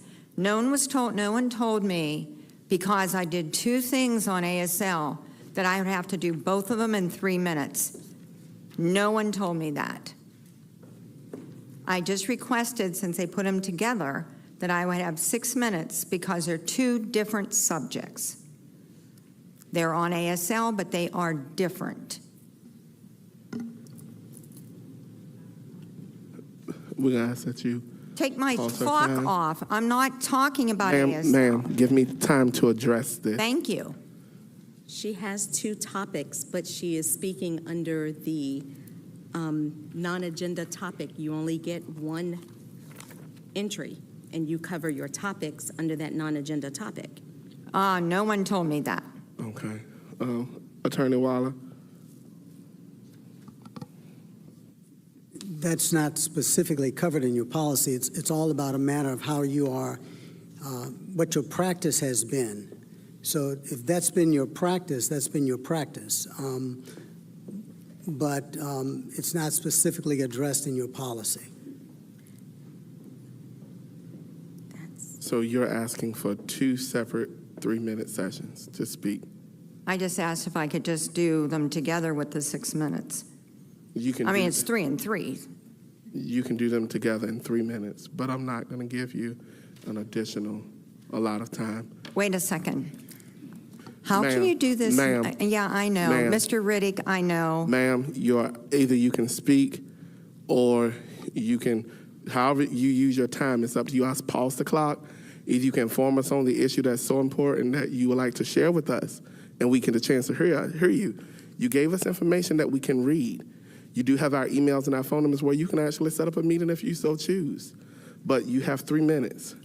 This is not the place for us to go back and forth about it. Give me my 3 minutes back then. I was going to do that, but you Thank took you. a different pathway. Thank so you. I'm trying to work with you, but you got to give me a chance to work with you. I am. I Thank appreciate you. Could you restart her time at 3 minutes, please? Okay.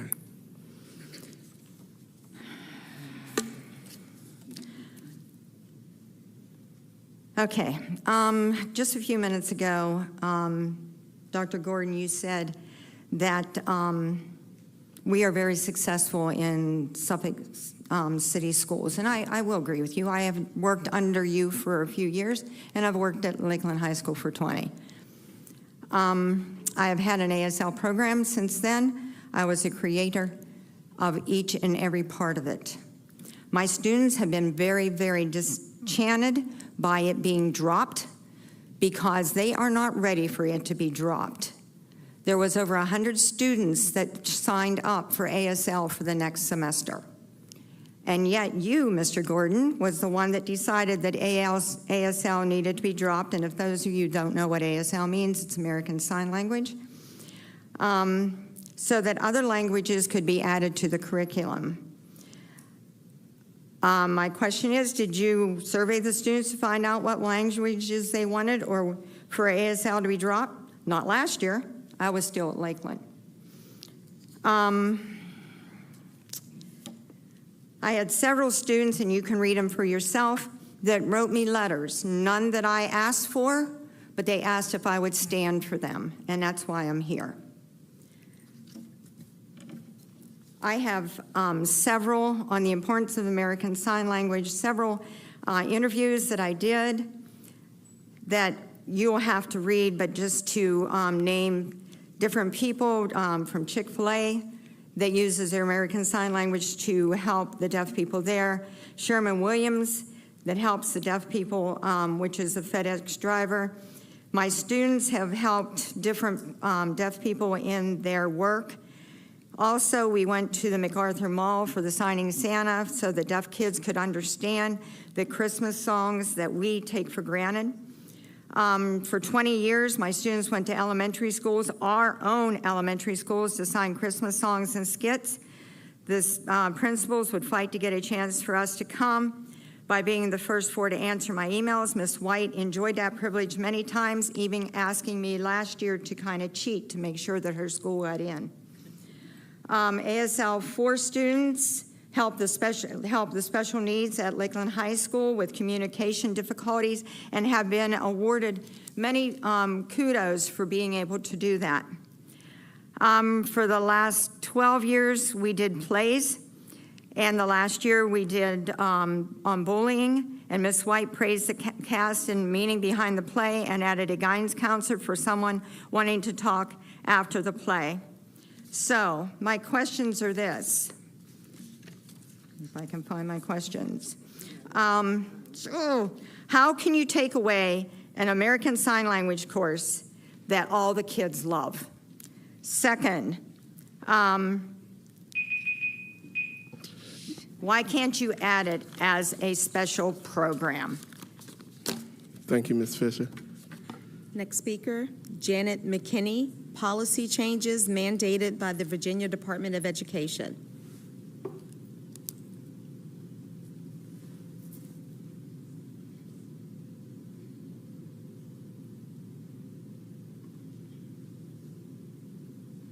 First, I have a point of order on the messaging that we get, the whole long paragraph we get before we can come speak. It violates your own policy. Policy 10-5.2 specifically allows that if a member wishes to address the speaker, they first ask the chair for permission to do so, and then they can address the speaker. You're saying that nobody can ever address the speaker at all. To be clear, the objections that those of us in the public have regarding this board failing to adopt the transgender model policies as mandated by the Virginia Department of Education, we do so because we demand our children be protected from sexual predators. Loudoun County serves as an example of teenage sexual predators existing and exploiting policies to their own end. We should be empowering our children to speak for themselves, to defend themselves in their actions and words.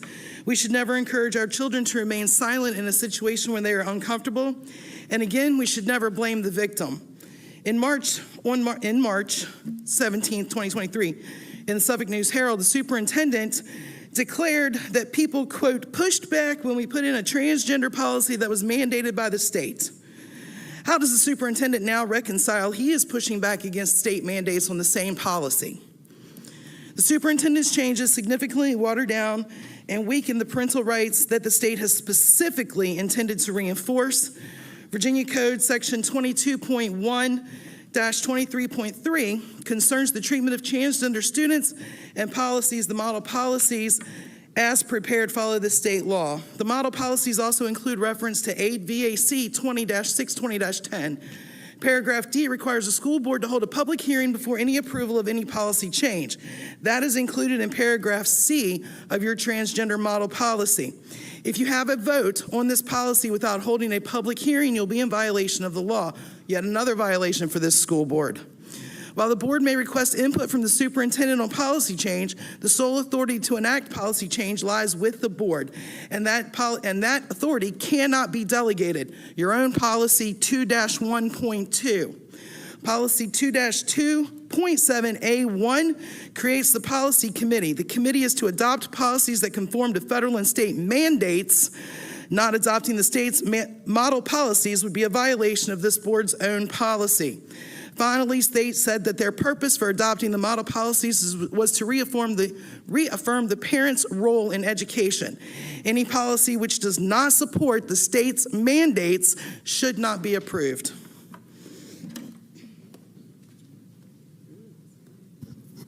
Next speaker, Richard Weisner, FOIA violation.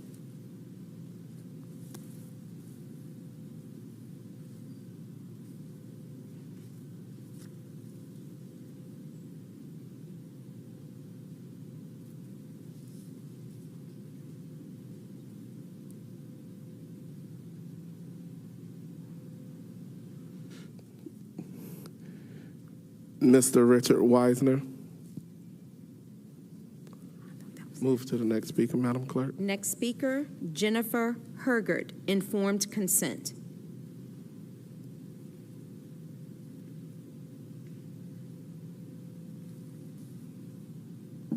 Information to be put on record and also for each of the school board members.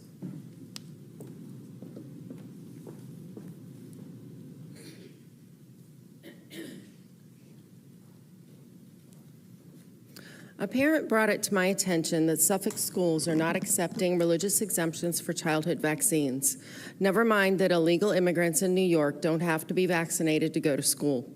On page 3 of the school enrollment form, you will find that there is a paragraph on how to get a religious exemption as well as where to get one. Title 7 of the U.S. Civil Rights Act states that no one can be coerced, influenced, harassed, intimidated, or forced to do something that is in conflict with their sincerely held religious beliefs, period. The only other thing that matters is informed consent. Why would anyone want a religious exemption? My children were all vaccinated. They're in their 20s now. However, if I had known then what I know now, we would not have followed the childhood schedule. After my child was vaccine injured by the COVID-19 jab, I could not stop researching. I used to believe that our government agencies had our best interests at heart. How many childhood vaccines had double-blinded placebo studies? None. Read Chapter 1 of Turtles All the Way Down by Mary Holland. How many vaccines were on this childhood schedule in 1962 if you're 61 today? 3 vaccines, 5 total doses. How many vaccines were on the childhood schedule in 1983? If you're 40 today, 24 doses of vaccines. In 1986, pharmaceutical manufacturers producing vaccines were freed from all liability resulting from vaccine injury or death by the Childhood Vaccine Injury Act. The floodgates were open, a new cash cow. As soon as a vaccine is put on the childhood schedule, there is 0 liability. In 2016, children received over 70 doses, total doses of vaccines, although it's more now if they're getting the COVID jab. Many of us were born in the 50s, 60s, or 70s. I'm glad to see we survived. The Amish still don't get vaccinated, and there's no ADHD, autism, cancer, asthma, etc. I will send you studies to back up this information by pediatricians as well as in a Pennsylvania Senate hearing. Today in the U.S., 4 in 10 kids are depressed, 1 in 13 have food allergies, 1 in 10 have ADHD, 1 in 12 have asthma, 1 in 285 have cancer by the age of 20, and 1 in 36 are on the autism spectrum, according to the CDC. Many diseases were eradicated prior to getting the vaccines, some on their own and some with clean water and sanitation. Some of the diseases are treatable with antibiotics. LearnTheRisk.org. On the CDC website, what ingredients are in vaccines? Formaldehyde, mercury, aluminum, unborn calf blood, pig blood, aborted fetal cells, human blood, etc. Our rights are given to us by God, not our government.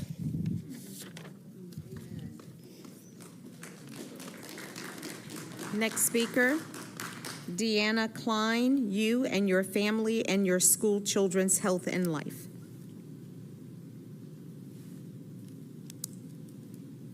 Thank you for hearing me. If everyone would like to take their phones and go to www.fda.gov/media/143557/download. I'm speaking tonight to save one child, and I'm speaking tonight to share the truth from your very own government.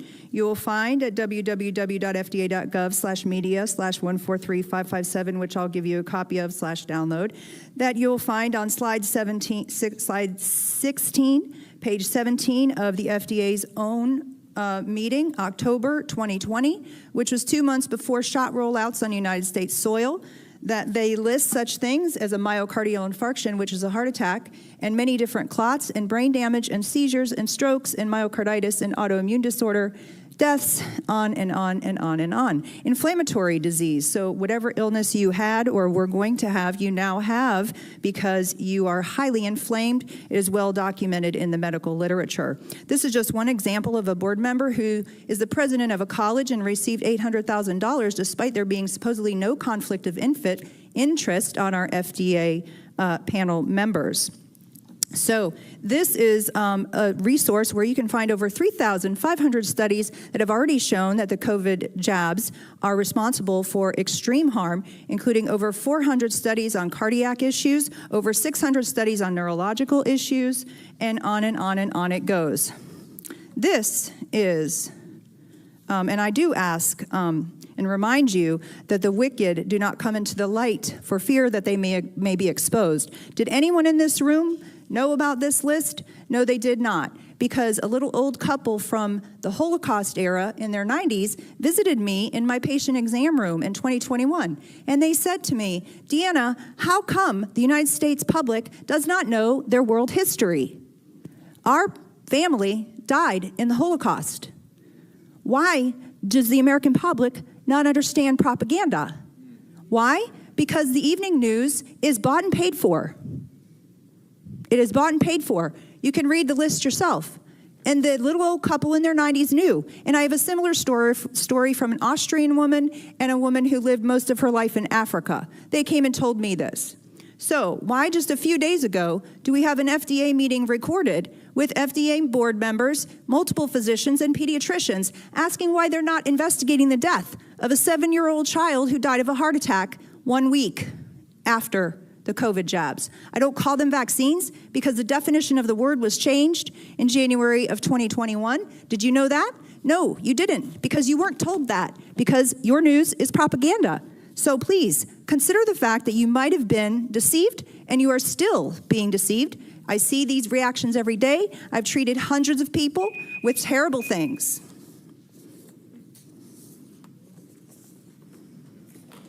Next speaker, Tintin Shunay. Transgender policy.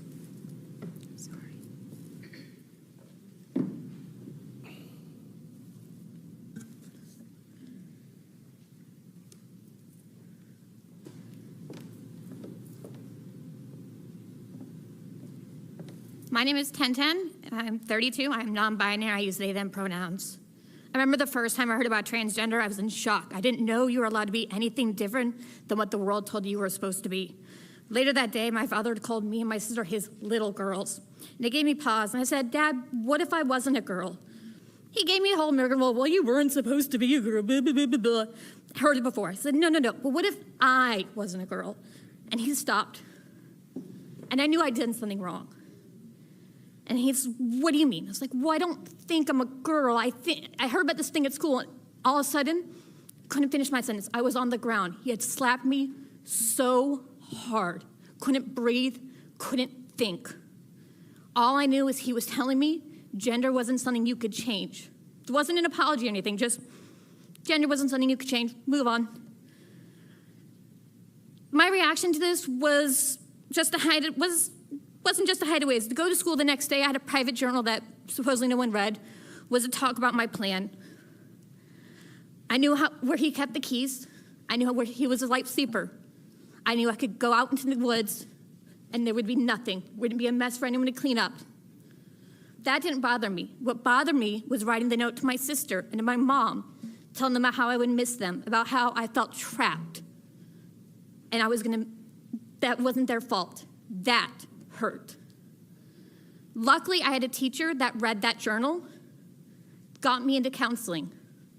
That teacher saved my life. My dad, obviously, he got called. His reaction was, get over yourself and deal with it. So clearly, the parent was told. Parents, CPS had been called on my dad before. Wasn't the first time, wasn't the last time. CPS can be a thing. If someone brought up, do you suspect CPS?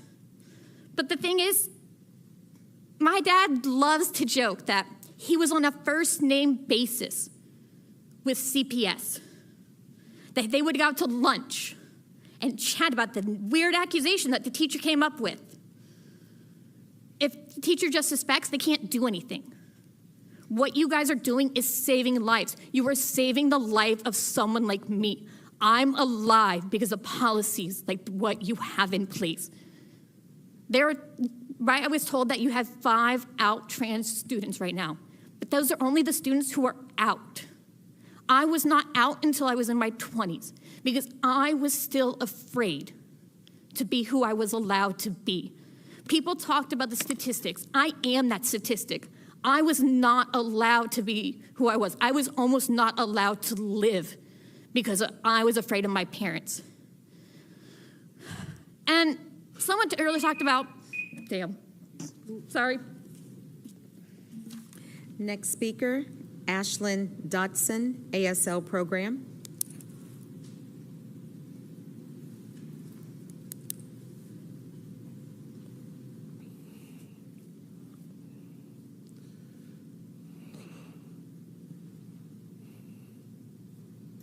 Hi, I'm Ashlyn Dotson. I have been graduated from Lakeland for 10 years now, and I took ASL my freshman year. I was one of the first American Sign Language students to do the plays that Miss Anita Fisher was talking about. I, to this day, still use American Sign Language. I loved the 4 years that I took of it.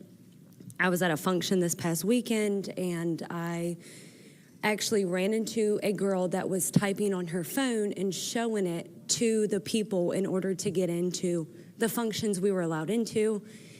And as I see her typing, I noticed that she was watching to read lips, and I immediately go over to her and start signing to her, and she starts crying and hugs me because I was able to interpret between her and the person she was trying to talk to.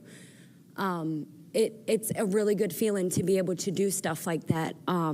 We went, like she was talking about, we went to the music and did several plays. We went to MacArthur, and my favorite part of being in sign language was when we would go to MacArthur and there were real deaf children out there that would sign with us.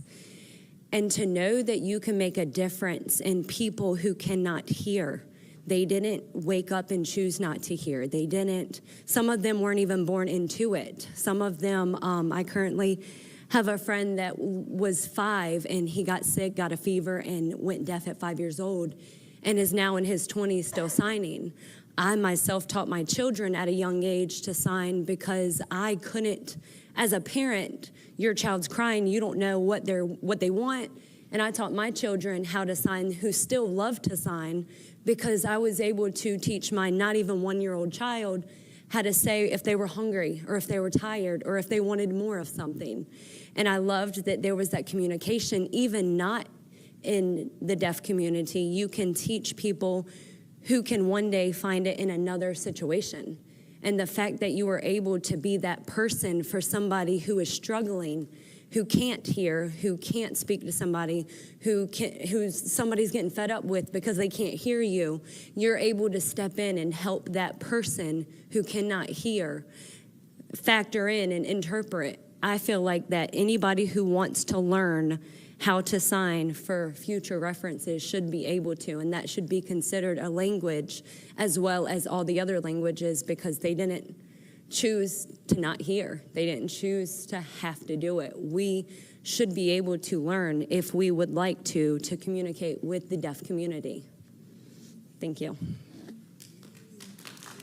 Next speaker, Kit Webb, transgender policy, First Amendment rights violation, FOIA violations.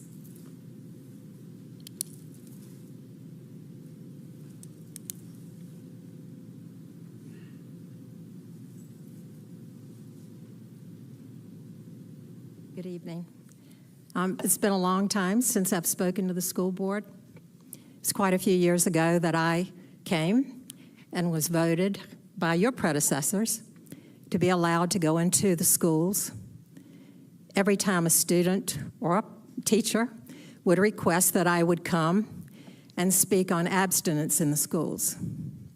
So for 7 years, sometimes 6 classes a day, I went into classrooms and I told students God had a plan for their life.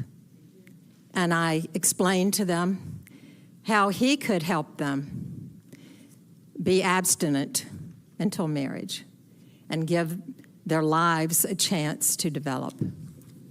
So tonight I'm here to speak to you again, since a long time ago, with a new group of people. But I know you still care about students, and I know that you know God has a plan for their life. And so I would like to just read a couple of things. You know, right after the Bible, Rick Warren's Purpose-Driven Life was the next most read book in history. So in chapter 2 of his book, he says, "You are not an accident. Your birth was no mistake or mishap, and your life was no fluke of nature. God prescribed every single detail of your body. He deliberately chose your race, the color of your skin, your hair, and every other feature. He custom made your body just the way He wanted you to be." And then in Psalm 139, "You know me inside and out. You know every bone in my body. You know exactly how I was made, bit by bit, how I was sculpted from the inside, from nothing into something." God never does anything accidentally. He never makes mistakes. He has a reason for everything He creates. Every plant, every animal was planned by God. Every person was designed with a purpose in mind. "I have carried you since you were born. I have taken care of you from your birth." And I'm going to quote Russell Kelfer, a poem he wrote. "You are you. You are who you are for a reason. You're part of an intricate plan. You're a precious and perfect, unique design called God's special woman or man. You look like you look for a reason. Our God made no mistake. He knit you together within the womb. You're just what He wanted to make." I would ask that we allow prayer and that we allow students to be who God made them to be. Thank you. We'll ask you to take a seat. Next speaker. Next speaker, Angela Kilgore, prayer and Suffolk Public School Board policy regarding prayer.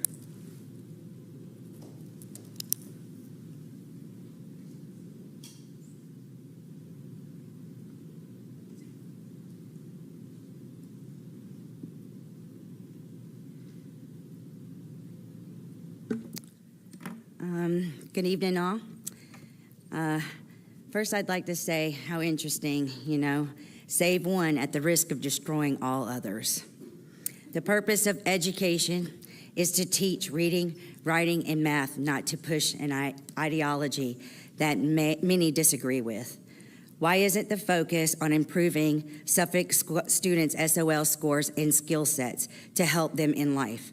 Our children are our treasures, and they are on loan to the school to be educated and to assist in preparing them for their futures. I personally care deeply about each and every child that passes through the doors of the school. Each deserve the best educational foundations possible for success. We seem to be focusing on the wrong things. Where are our priorities? It is my heart's desire to lift the schools, the students, teachers, staff, and this school board up in prayer. If there was ever a time that our schools needed us to gather in prayer, it is now. Our children are not science projects, and prayer should never be compared to animal mutilation. Crazy how the parent complaining about my religion being forced upon her is the same lady forcing her ideology on innocent children.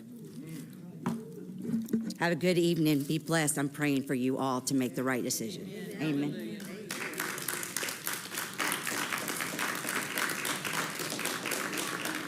Next speaker, Rod Thompson, transgender policy. All right. So here I am once again to talk about hot dogs. Only this time, instead of hot dogs in the cafeteria, we're talking about hot dogs in the ladies' room. All right, let me be very clear. My speech is not an attack on the transgender kids or the transgender community, but a critique of a system who chases trends for clout while disregarding their primary directives. That's you. All right, so I thought about coming up here and identifying as a 17-year-old girl and asking if I can get admitted to Lakeland because apparently that's all we have to do these days. But no, here I am, just me, Rod Thompson, father, husband, unsuccessful political candidate. So, I delivered a sermon this past Sunday on judgment from Romans 14, and so I'm going to abstain from slinging subjective mud about the competence of those on the days and just stick to facts. And honestly, these facts would make my mudslinging look like compliments. Let's start with the transgender model policy alterations that are up for debate. It's been said before, over and over, it's reiterated that teachers don't have to tell parents about their children's sexuality and identity, quote, if SPS is of the opinion, which is subjective, that to require parental consent would pose a danger to the student's health and mental wellness. What guidelines, official instructions, and definitions are we basing those subjective opinions on? I'd have to assume none, because if a child is potentially in a home where their health and wellness would be threatened, Virginia's mandatory reporting law would go into effect, and since teachers are mandatory reporters, it would null and void all of those additions and changes that Dr. Gordon made to the model policy. If there is even an inkling of child abuse in a child's home, you're supposed to report it, not keep it a secret. In fact, an adult keeping anything of a sexual nature secret from parents is highly suspect. So what do we call adults who want to talk about sex with kids and then keep it a secret? Well, apparently now we're calling them counselors and teachers. If you want to protect trans kids, stop using them as a political puppet for your foolish agendas. And while we're on the topic of roles and responsibilities of those in charge of our children's education, let's be very clear. You will never be in charge of our children, just their education and their education only.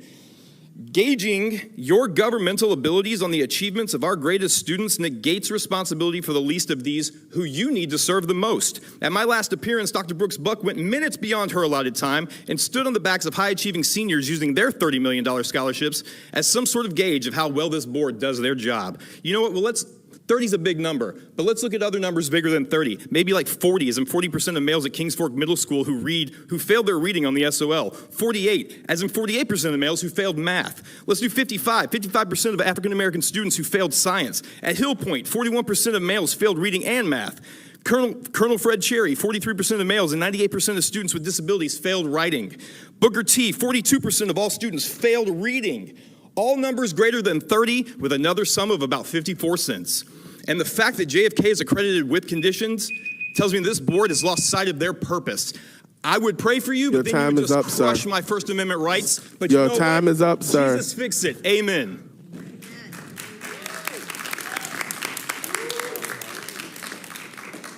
There are no more speakers. Okay.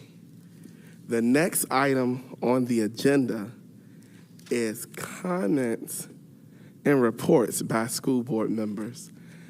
At this time, Madam Clerk, I ask that you set the timer to 3 minutes, the same time we gave the constituents. Board members, respect the time, just as we asked the constituents to respect the time. We're going to start with Board Member Slingloff.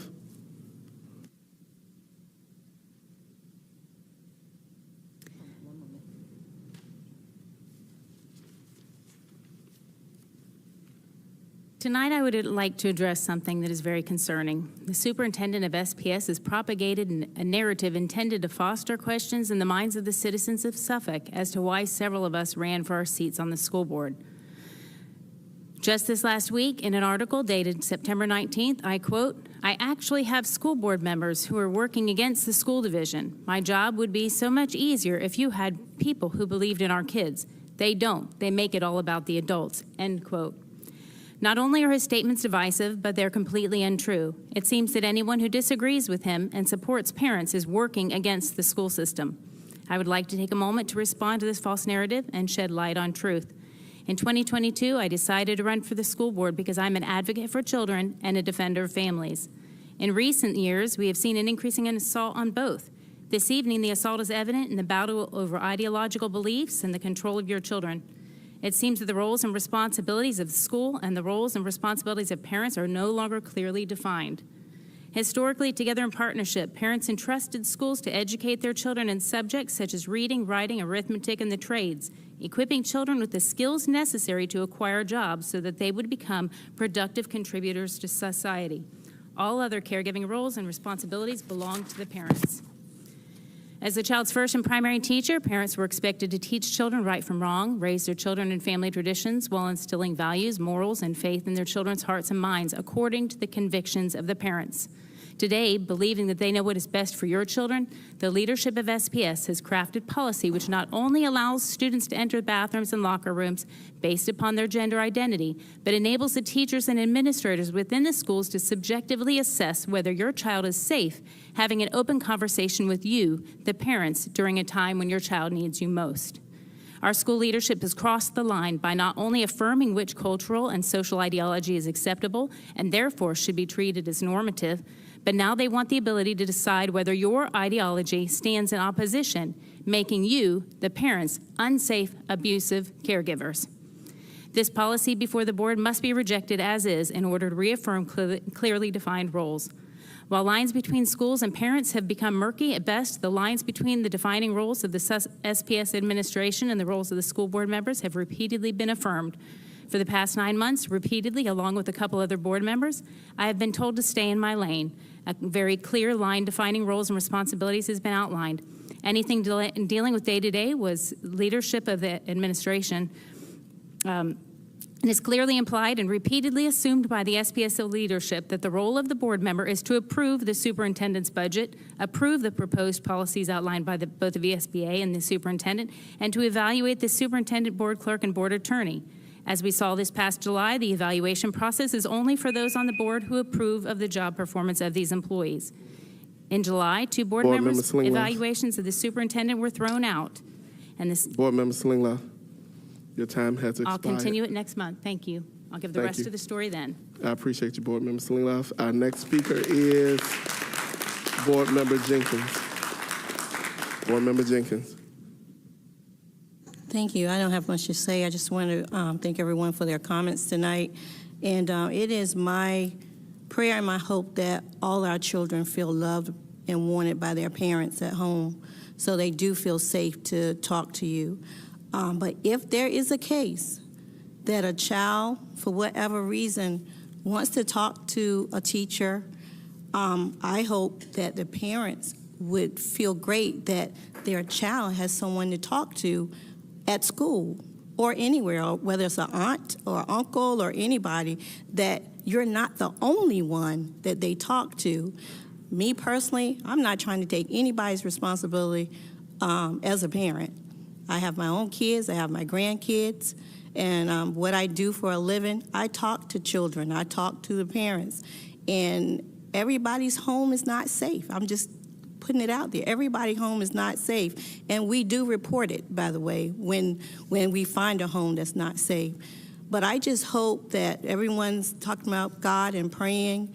God is a God of love and respect, and I just hope that we continue to learn what that is. Read the whole Bible, so we will know what love and respect is. And with this storm coming, I'm just going to say I hope you all be safe. And if your kids will have to be home because of the weather, that's a perfect time to sit around the table, play some games, and be with your kids. Have a great evening. Thank you, Board Member Jenkins. Next speaker, Board Member Brittingham. Back in the 70s, an American radio broadcaster named Paul Harvey came to fame with his small-town, down-to-earth, common-sense approach to the ways Americans should deal with issues. As a board member and a citizen of this great city, it is my hope and prayer that the Suffolk School Board is always striving to meet the needs of the entire student population. There are several issues currently that are weighing heavy on my heart and spirit, and I will speak about them tonight, which I know are of great concern not only to the citizens in my borough, but throughout the boroughs of Suffolk. I am very concerned that we are not doing the very best we can to prepare, equip, and provide the resources needed for the students as that are enrolled in Suffolk Public Schools. Last month, I endeavored to connect with my many constituents of Suffolk to find out their concerns and how they want the issues to be addressed moving forward. While attending National Night Out on August 1st, I was invited by the police department to participate in an active shooter drill that was scheduled for August 17th to be held at Lakeland High School and Forest Glen Middle School. Then on August 29th at my third town hall at the Holland Community House, we discussed several items. The VOD model policy, the superintendent's proposed revisions to the current transgender policy, and how parental rights and education need to continue to be placed in the forefront, and continued importance of implementing further measures involving school safety was reported by the Suffolk News Herald, and I felt that it was a great success. On September 7th, I attended the board member Slinglove's town hall, which was also a great success in both providing excellent information to the community, but also receiving the necessary feedback from constituents. Yesterday, I had the distinct pleasure of collaborating with Southside Baptist Church's Young Navigators Tutoring Partnership, held by Natalie Lundy, as they began working with Kilby Shore students who signed up to receive tutoring services that will occur on Wednesdays running through June 12th. So now let me discuss with you some of the issues and concerns that are of my constituents in the boroughs and among citizens throughout Suffolk. The top two conversations I've had on a daily basis and multiple times a day lately concerns first the implementation of the model policy and the current transgender policies of the superintendent policy revisions. And second was the blatant violation of a Constitution First Amendment right at the August 10th board meeting, where Ms. Kilgore was told by board chair that she could not pray at the podium. First, let me cover the VOD model policy, which in April replaced the previous policy. The policy provides guidance for all students, ensures privacy, dignity, and respect for all students and parents in Virginia public schools.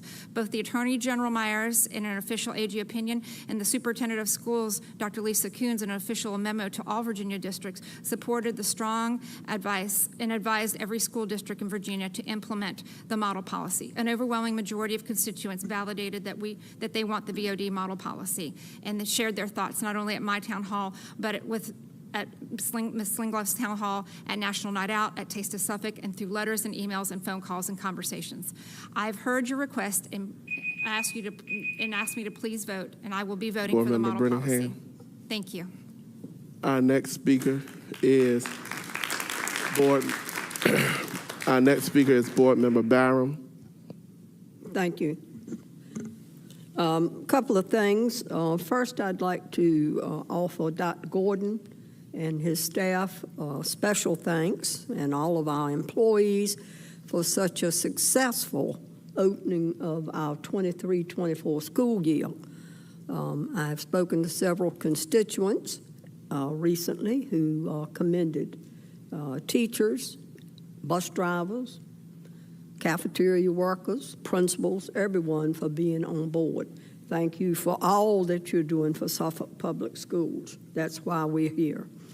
Also, A special congratulations to those students that were in that summer intern program. That's a great initiative. I'd like to see more students have those opportunities in our city because that's something that is much needed. And to the people who spoke on ASL program, I hear you. I am a hearing impaired person myself. At the age of 7, I was completely deaf for about 2 or 3 years. I struggled, and I know what you are talking about. I feel for those who have worked in the program, and I know many people who have taken advantage of that program. And I thank you for speaking out on that very concern this evening. Thank you. Thank you, Board Member Barham. Our next speaker is Board Member Dr. Judith Brooks Buck. Thank you. I would like to begin by saying that I've been a special education teacher since 1971, and the ASL program is something that I think is critical, and so I really would like for us to take a look at that. I don't know what all the issues are, and I never go forward with you better do this or whatever, but I really would like for us to look at that, because if there's any way for us to keep it, I really do believe it's necessary, and I can give you stories about how it works and how the different groups of children with disabilities have been able to use it and use it to their benefit. I, too, am very proud of the students, the STAR students that were here working as interns. I think it's wonderful. And I also want to congratulate the superintendent and the staff and the wonderful teachers and aides and all sorts of people who are on our team who work really hard to make our students successful. While people try to have come for the very purpose of attempting to insult me, because I am a Christian, I won't talk to you as you have talked to me. God has allowed me to feel sorry for you because of your behavior and your need for attention and your political agenda, even though you use our children for those agendas. Someone who wanted to pray for me said this to me: "For a well-educated woman, you must be slow. You my so-called insults were directed towards your special friend, the superintendent. I have all the recordings. You do nothing to help anyone unless they are black." This is someone who stood at that microphone and said, "I want to pray for you." I'm sorry. I'm very particular about who prays for me. If this is the way you feel in your heart, leave me off of your prayer list. I have people who really do believe in the God I serve. They pray for me, so leave me off your prayer list if this is the way you feel. And these are just some of the insults from those folks. Many of them have left because they didn't want to hear the truth. They have all sorts of backbone when they're standing there and nobody's talking. And when they have to face the truth, they walk away. Now, the problem that I have with that is the lies about walking through my neighborhood. You see, the people who came and spoke on behalf of children, who care about children, live in my neighborhood. If I had gotten a lot of concerns about the transgender children, my neighbors tell me what they think. And some of them came here tonight to tell you what they think. I care about all children, and I am a Christian. And because God is love, and I know this to be true, He cares about all children. When I go over my minutes, the chair will tell me. I don't need anybody from the audience to tell me. And I know how to stay within my bounds. And if you want to have a talk with me, I'm ready. This girl has it. Thank you. Thank you, Mr. Chairman. Vice Chair Howe. Good evening, everyone. Welcome back to school.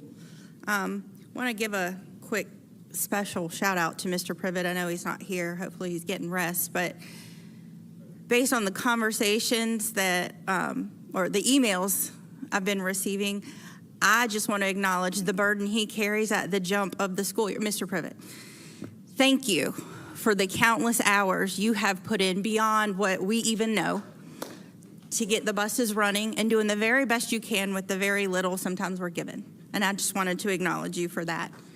I want to acknowledge also all of you that came out here to speak.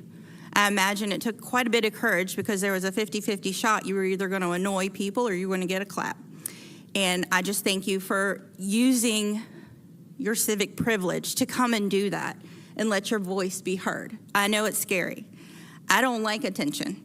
I'd prefer not to be on the spot once a month at minimum. But this is what God called me to do, and I'm going to do it to the best of my ability. And what I have spent the first year doing is building relationships, listening, seeking to understand, learning, and humbling myself before you, this board, the students themselves, and before God. And I have messed up, I'm sure, a multitude of times, and I anticipate that's going to be the pattern for the next year and a half until my term is over. But what I want to say is this. And I want to say this with couth and composure because I reflect Christ back to you. That's my number one mission. And I'm sorry if that's offensive to any of you. I'm truly not trying to press my beliefs onto you. I'm trying to be truthful. And I have watched the audience as everybody's come up and spoken. And for the most part, you all received it, whether you liked it or not, with composure and maturity. There's a little pocket there that's received it with giggles and whispers and snarky faces and comments and whatnot, and that's, to me, counterintuitive to tolerance, which is supposedly the goal. But I would just like to share with all of you that after this careful, intentional, humbling, even sometimes soul-crushing year and a half on this board, what I have observed is our greatest deficit here is inconsistency. We have inconsistently applied policy to board members, to citizens, within buildings, and wherever. We are held to the 3-minute standard just as you all were, but you all heard Dr. Gordon talk about the calendar events for maybe 7, 8, 9, 10 minutes. And I am tired of being the punching bag here, the middleman that's stretched beyond my capacity and taking heat from both sides and saying nothing. So what I will tell you is this: there's not a perfect person up here, but there are people who are composed and speak truth and who desire progress.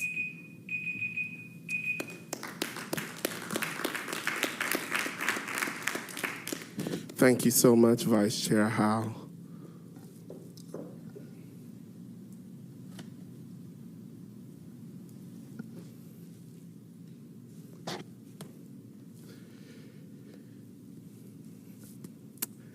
At this time, we're going to move forward to our next item of business, which is a motion to go in closed session. Motion is needed to go into a closed meeting to discuss the following items and subjects pursuant to Section 2.2-3711 of the Code of Virginia 1950 as amended. Number 1, the discussion and/or consideration of applications submitted by citizens for appointment to serve on citizen advisory committees that include the CTE, Career and Technical Education Advisory Committee, Gifted Education Advisory Committee, Local Advisory Committee for Special Education, Parent Advisory Council, Safety Audit Committee, and the School Health Advisory Board. And number 2, the discussion and consideration of employee appeal number 2324-2 as relates to the job performance of a specific employee of the public body, which is authorized by Section 2.2-3711A1 of the Code of Virginia 1950 as amended. So moved. The motion has been made by Board Member Byram and seconded by Board Member Brooks Buck. Is there any discussion? There being none, Madam Clerk. Board members, please vote. Board Member Brittingham? Yes. Board Member Brooks Buck? Yes. Board Member Byram? Yes. Board Member Jenkins? Yes. Board Member Slinglove? Yes. Vice Chair Howell? Yes. Board Chair Riddick? Yes. Motion passed.